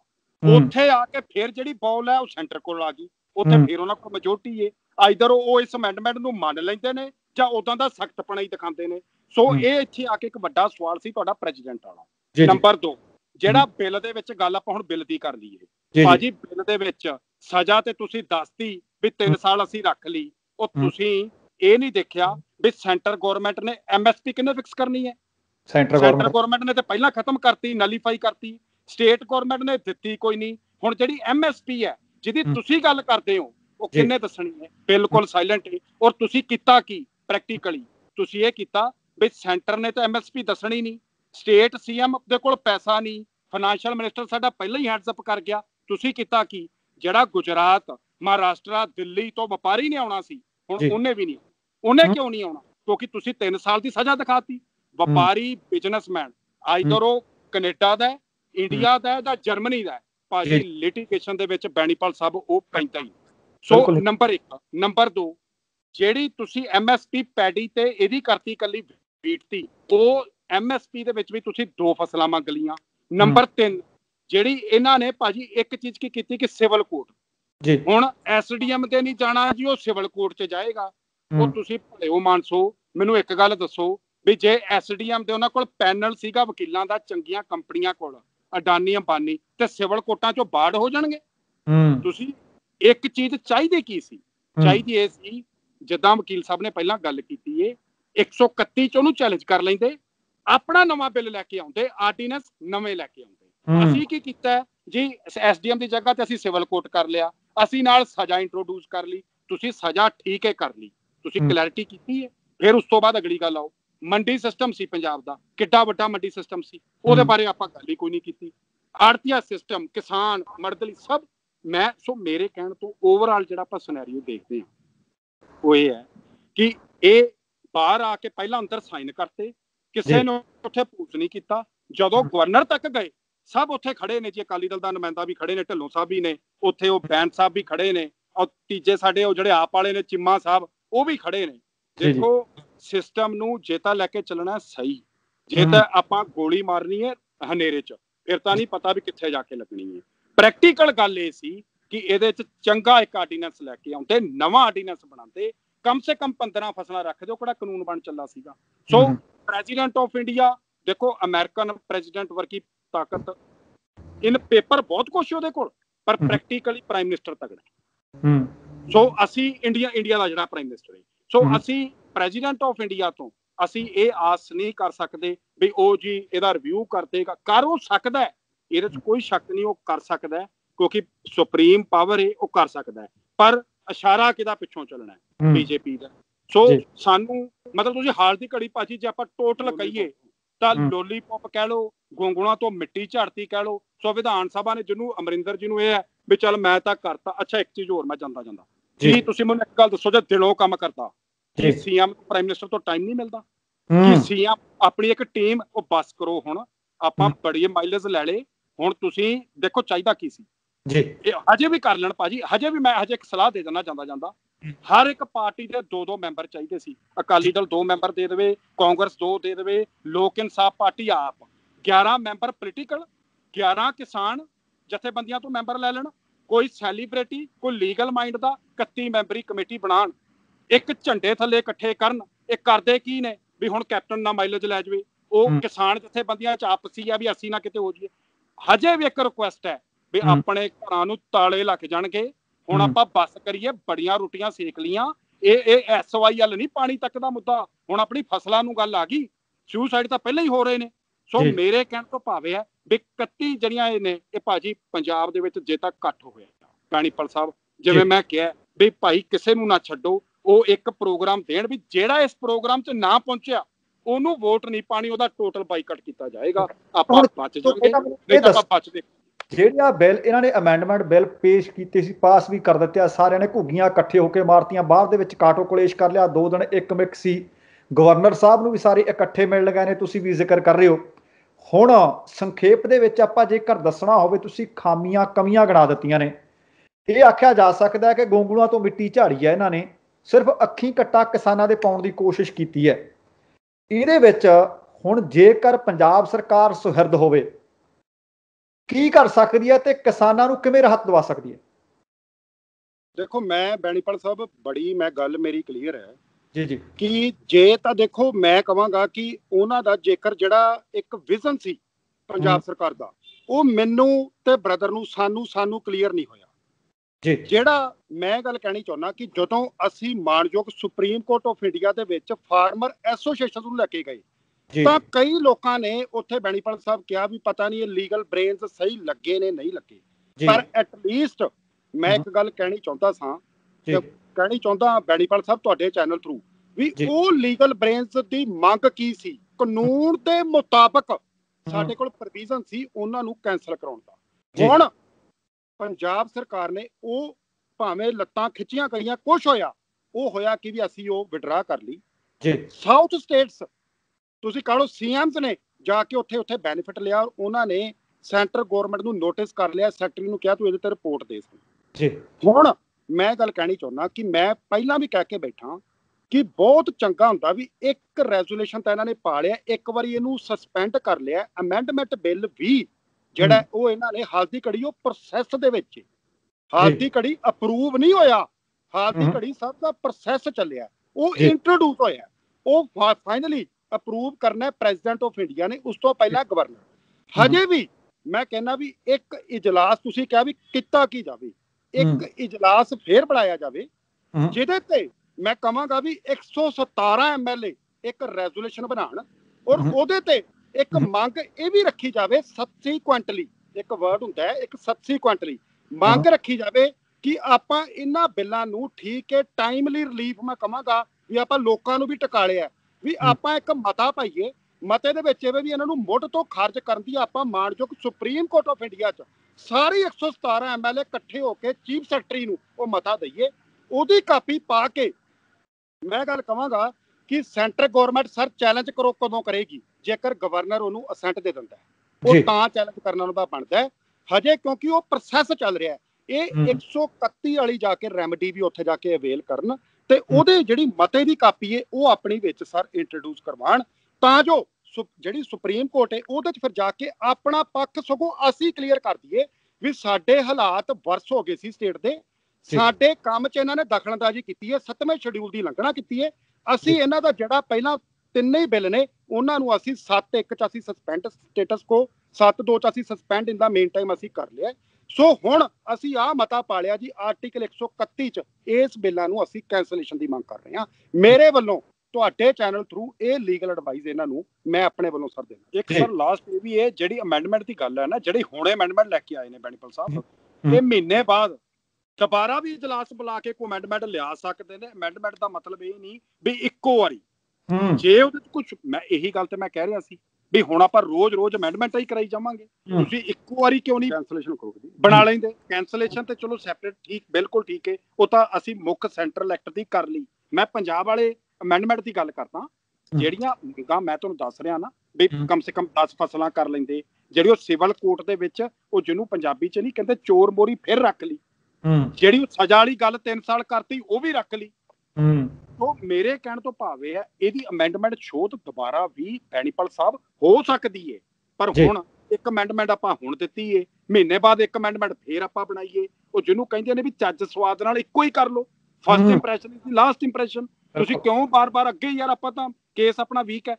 ਸੋ ਕਹਿਣ ਤੋਂ ਭਾਵ ਕੀ ਸਮਟਾਈਮ ਸਾਡਾ ਕੀ ਹੁੰਦਾ ਹੈ, ਸਾਨੂੰ ਕਲਾਇੰਟ ਅੰਗੇਜ ਕਰਦੇ ਨੇ, ਅਸੀਂ ਇੱਕ ਪਟੀਸ਼ਨ ਹਾਈ ਕੋਰਟ ਦੇ ਜੱਜ ਅੱਗੇ ਰੱਖ ਦਈਏ, ਸਬਸੀਕੁਐਂਟਲੀ ਉਹ ਕਹਿੰਦਾ ਜਾਂ ਇੰਪਰੂਵ ਕਰ ਦੋ, ਅਸੀਂ ਕਰ ਲਈ, ਹੁਣ ਭਾਜੀ ਤੀਜੀ ਵਾਰੀ ਕਰਾਂਗੇ ਤਾਂ ਜੱਜ ਕਹੂਗਾ ਕਿ ਫਿਰ ਇਹਨੂੰ ਵਿਡਰਾ ਕਰ ਤੇ ਦੁਬਾਰਾ ਲੈ ਕੇ ਆ। ਬਿਲਕੁਲ ਤੀਜੇ ਦਿਨ ਹੀ ਇਹ ਕੰਮ ਸ਼ੁਰੂ ਕਰ ਲਿਆ। ਸੋ ਕਹਿਣ ਤੋਂ ਜਿੱਥੋਂ ਆਪਾਂ ਸਟਾਰਟ ਕੀਤਾ ਸੀ, ਸਵਾਦ ਇਸ ਗੱਲ ਦਾ ਸੀ, ਲੇਟ ਤਾਂ ਆਪਾਂ ਸੀਗੇ ਹੀ, ਇਹ ਕਿਸੇ ਦਾ ਮੁੱਦਾ ਨਹੀਂ ਸੀ, ਆਪਣਾ ਸੀ। ਹੁਣ ਮਜੀਠੀਆ ਸਾਹਿਬ ਕਹਿੰਦੇ ਨੇ ਕੈਪਟਨ ਅਮਰਿੰਦਰ ਦੀ ਤੇ ਇਹਦੀ ਆ ਜਿਹੜਾ ਮੋਦੀ ਏ ਇਹ ਮੈਚ ਫਿਕਸ ਕਰ ਰਹੇ ਨੇ, ਉਹ ਭਰਾਵਾ ਭੈਣ ਤਾਂ ਤੇਰੀ ਉੱਥੇ ਸੈਂਟਰ ਗੌਰਮੈਂਟ ਚ ਸੀਗੀ, 7-8 ਸਾਲ ਰਹੀ ਏ, ਤੁਸੀਂ ਕੀ ਸਾਨੂੰ ਬੁੱਧੂ ਬਣਾਈ ਜਾਂਦੇ ਹੋ? ਹਾਂਜੀ, ਤੁਸੀਂ ਉਦੋਂ ਤਾਂ ਥਪੜਾਉਂਦੇ ਸੀਗੇ, ਜੀਜਾ ਜੀ ਵੀ ਥਪੜਾਉਂਦੇ ਸੀਗੇ, ਉਹ ਮੇਜ ਤੇ ਭੈਣ ਵੀ ਥਪੜਾਉਂਦੀ ਸੀਗੀ, ਹੁਣ ਆਪਾਂ ਛੱਡ ਤੇ ਇੱਕੋ ਦਮ ਹੀ, ਤੇ ਹੁਣ ਆਪਾਂ ਜੀ ਮੈਚ ਫਿਕਸਿੰਗ ਰਾਜੇ ਨਾਲ ਕਰਾਤੀ ਏ। ਤੁਸੀਂ ਜਦੋਂ ਸਰ ਅੰਦਰ ਪ੍ਰੋਬਲਮ ਕੀ ਹੈ, ਮੈਂ ਤੁਹਾਨੂੰ ਇੱਕ ਪ੍ਰੋਬਲਮ ਦੱਸਦਾ ਆਪਣੇ ਸਿਸਟਮ ਚ ਕੀ ਹੈ, ਮੈਂ ਜੋ ਮੈਂ ਅਬਜ਼ਰਵ ਕਰਦਾ ਉਹ ਇਹ ਹੈ ਭਾਜੀ, ਸਾਡੇ ਇੱਥੇ ਨਾ ਇੱਕ MP ਸਾਹਿਬ ਆ ਗਏ ਇੱਥੇ ਇਲੈਕਸ਼ਨ ਲਈ, ਮੈਂ ਆਪਣੇ ਏਰੀਏ ਚ ਪ੍ਰੋਬਲਮ ਹੈ, ਚਲੋ ਰਿਜ਼ਰਵਡ ਹੈ, ਐਸਸੀ ਹਲਕਾ ਹੈ, ਨਹੀਂ ਰਿਪਰੈਜ਼ੈਂਟ ਕਰ ਸਕਦੇ ਹਨਾ, ਬਚ ਗਏ ਅਸੀਂ ਆਪਣੇ ਸਿਸਟਮ ਨਾਲ, ਫਤਿਹਗੜ੍ਹ ਸਾਹਿਬ ਦੇ ਨਾਲ ਬਸੀ ਪੈਂਦਾ। ਮੈਂ ਉੱਥੇ ਖੜਾ ਹੋ ਕੇ 11 ਦੇਤੇ ਮੁੱਦੇ ਦੇਤੇ ਵੀ ਇੱਥੇ ਸੜਕਾਂ ਬਣਨ ਵਾਲੀਆਂ ਨੇ, ਇੱਥੇ ਟੈਂਕੀ ਪਿੰਡ ਦਾ ਪਾਣੀ ਸਾਫ਼ ਨਹੀਂ। ਪਿੰਡ ਦਿਆਂ ਨੇ ਮੈਨੂੰ ਇਹ ਕਿਹਾ ਵੀ ਵਕੀਲ ਸਾਹਿਬ ਤੁਸੀਂ ਕਿਉਂ ਮੰਗਾਂ ਦੱਸੀਆਂ, ਅਸੀਂ ਤਾਂ ਚਾਹ ਲੱਡੂ ਇਹਨਾਂ ਨੂੰ ਖਵਾਣੇ ਸੀ, ਹਾਰ ਪਾਣੇ ਸੀ, ਹੂਟਰ ਵੱਜਦੀਆਂ ਗੱਡੀਆਂ ਆਈਆਂ, ਇਹਨਾਂ ਨੂੰ ਸਤਿ ਸ੍ਰੀ ਅਕਾਲ ਬੁਲਾਣੀ ਸੀ, ਤੁਸੀਂ ਆ ਕਿਹੜੀਆਂ ਮੰਗਾਂ ਰੱਖਦੀਆਂ? ਸੋ ਸਾਡੇ ਸਿਸਟਮ 'ਚ ਕੀ, ਤੁਹਾਡੇ ਕੀ ਹੈ, ਤੁਸੀਂ ਇਸ ਚੀਜ਼ ਨੂੰ ਐਪਰੀਸ਼ੀਏਟ ਕਰਦੇ ਹੋ ਬਈ ਲੀਡਰ ਆਇਆ, ਉਹਨੂੰ ਆਪਣੀਆਂ ਡਿਮਾਂਡਸ ਦੱਸੋ, ਉਹ ਡਿਮਾਂਡ ਨੂੰ ਸੁਣਦਾ ਹੈ, ਉਹ ਅੱਗੇ ਦੱਸ ਕੇ ਜਾਂਦਾ ਮੈਂ ਕਰੂੰਗਾ ਕਿ ਨਹੀਂ ਕਰੂੰਗਾ। ਸਾਡੇ ਇੱਥੇ ਕੀ ਹੈ, ਲੀਡਰ ਆਇਆ, ਉਹਨੇ ਇੱਕੋ ਵਾਰੀ ਆਉਣਾ, ਇੱਕੋ ਵਾਰੀ ਪਤਾ ਉਹਨੂੰ ਵੀ ਹੈ ਕਿ ਮੈਂ ਦੁਬਾਰਾ ਨਹੀਂ ਆਉਣਾ। ਚਾਪਲੂਸੀ ਕਰਨਾ ਸਾਡਾ ਸੁਭਾਅ ਬਣ ਗਿਆ ਬਸ। ਸੋ ਪੜ੍ਹੇ ਲਿਖੇ, ਜਿਹੜੇ ਪੜ੍ਹੇ ਲਿਖੇ ਬੰਦੇ ਨੇ, ਉਹ ਆਈਦਰ ਕੋਈ ਡਾਕਟਰ ਹੈ, ਇੰਜੀਨੀਅਰ ਹੈ, ਕੋਈ ਚੰਗੇ NRI ਭਰਾ ਨੇ ਜਿਨ੍ਹਾਂ ਦਾ ਦਿਮਾਗ ਚੱਲਦਾ, ਉਹ ਭਾਜੀ ਵਿਧਾਨ ਸਭਾ 'ਚ ਜਾਂਦੀ ਜੀ। ਸੋ ਵਕੀਲ ਸਾਹਿਬ ਬਹੁਤ ਆਪਾਂ ਗੱਲਬਾਤ ਕੀਤੀ ਹੈ, ਤੁਹਾਡਾ ਦੋਵੇਂ ਭਰਾਵਾਂ ਦਾ ਤਹਿ ਦਿਲੋਂ ਧੰਨਵਾਦ। ਫਿਰ ਕਿਸ ਦਿਨ ਇਸ ਮਾਮਲੇ ਤੇ ਜਾਂ ਕਿਸੇ ਹੋਰ ਸੰਗੀਨ ਮੁੱਦੇ ਨੂੰ ਆਧਾਰ ਬਣਾ ਕੇ ਗੱਲਬਾਤ ਕਰਾਂਗੇ। ਤੁਹਾਡਾ ਤਹਿ ਦਿਲੋਂ ਧੰਨਵਾਦ। ਸਤਿ ਸ਼੍ਰੀ ਅਕਾਲ। ਬਹੁਤ ਧੰਨਵਾਦ ਭਾਜੀ, ਬਹੁਤ ਬਹੁਤ ਧੰਨਵਾਦ। ਦੋਸਤੋ, ਉਮੀਦ ਕਰ ਰਿਹਾ ਕਿ ਤੁਹਾਨੂੰ ਸਾਡਾ ਅੱਜ ਦਾ ਇਹ ਪ੍ਰੋਗਰਾਮ ਚੰਗਾ ਲੱਗਿਆ ਹੋਵੇਗਾ। ਘੁੰਮਣ ਬਰਜ਼ ਦੀ ਜ਼ਬਾਨੀ ਤੁਸੀਂ ਵੇਖਿਆ, ਤੁਸੀਂ ਸੁਣਿਆ ਕਿ ਇਹਨਾਂ ਬਿੱਲਾਂ ਨੂੰ ਕਿਸ ਤਰੀਕੇ ਨਾਲ ਪੇਸ਼ ਕੀਤਾ ਗਿਆ ਤੇ ਇਹਦੇ ਵਿੱਚ ਕੀ ਕੁਝ ਹੈ। ਉਮੀਦ ਨਹੀਂ, ਯਕੀਨ ਹੈ ਕਿ ਤੁਹਾਨੂੰ ਸਾਡਾ ਇਹ ਪ੍ਰੋਗਰਾਮ ਚੰਗਾ ਲੱਗਿਆ ਹੋਵੇਗਾ। ਜੇਕਰ ਜਾਣਕਾਰੀ ਪੁਖਤਾ ਲੱਗੀ ਹੈ ਤਾਂ ਲਾਈਕ ਤੇ ਸ਼ੇਅਰ ਜ਼ਰੂਰ ਕਰ ਦਿਓ। ਤੇ ਜਾਣ ਤੋਂ ਪਹਿਲਾਂ ਕਹਾਂਗਾ, ਜ਼ਿੰਦਗੀ ਜਿੰਦਾਦਲੀ ਦਾ ਨਾਮ ਹੈ। ਦਵਿੰਦਰ ਸਿੰਘ ਬੈਨੀਪਾਲ ਨੂੰ ਆਗਿਆ ਦਿਓ। ਸਤਿ ਸ਼੍ਰੀ ਅਕਾਲ ਤੇ ਰੱਬ ਰਾਖਾ।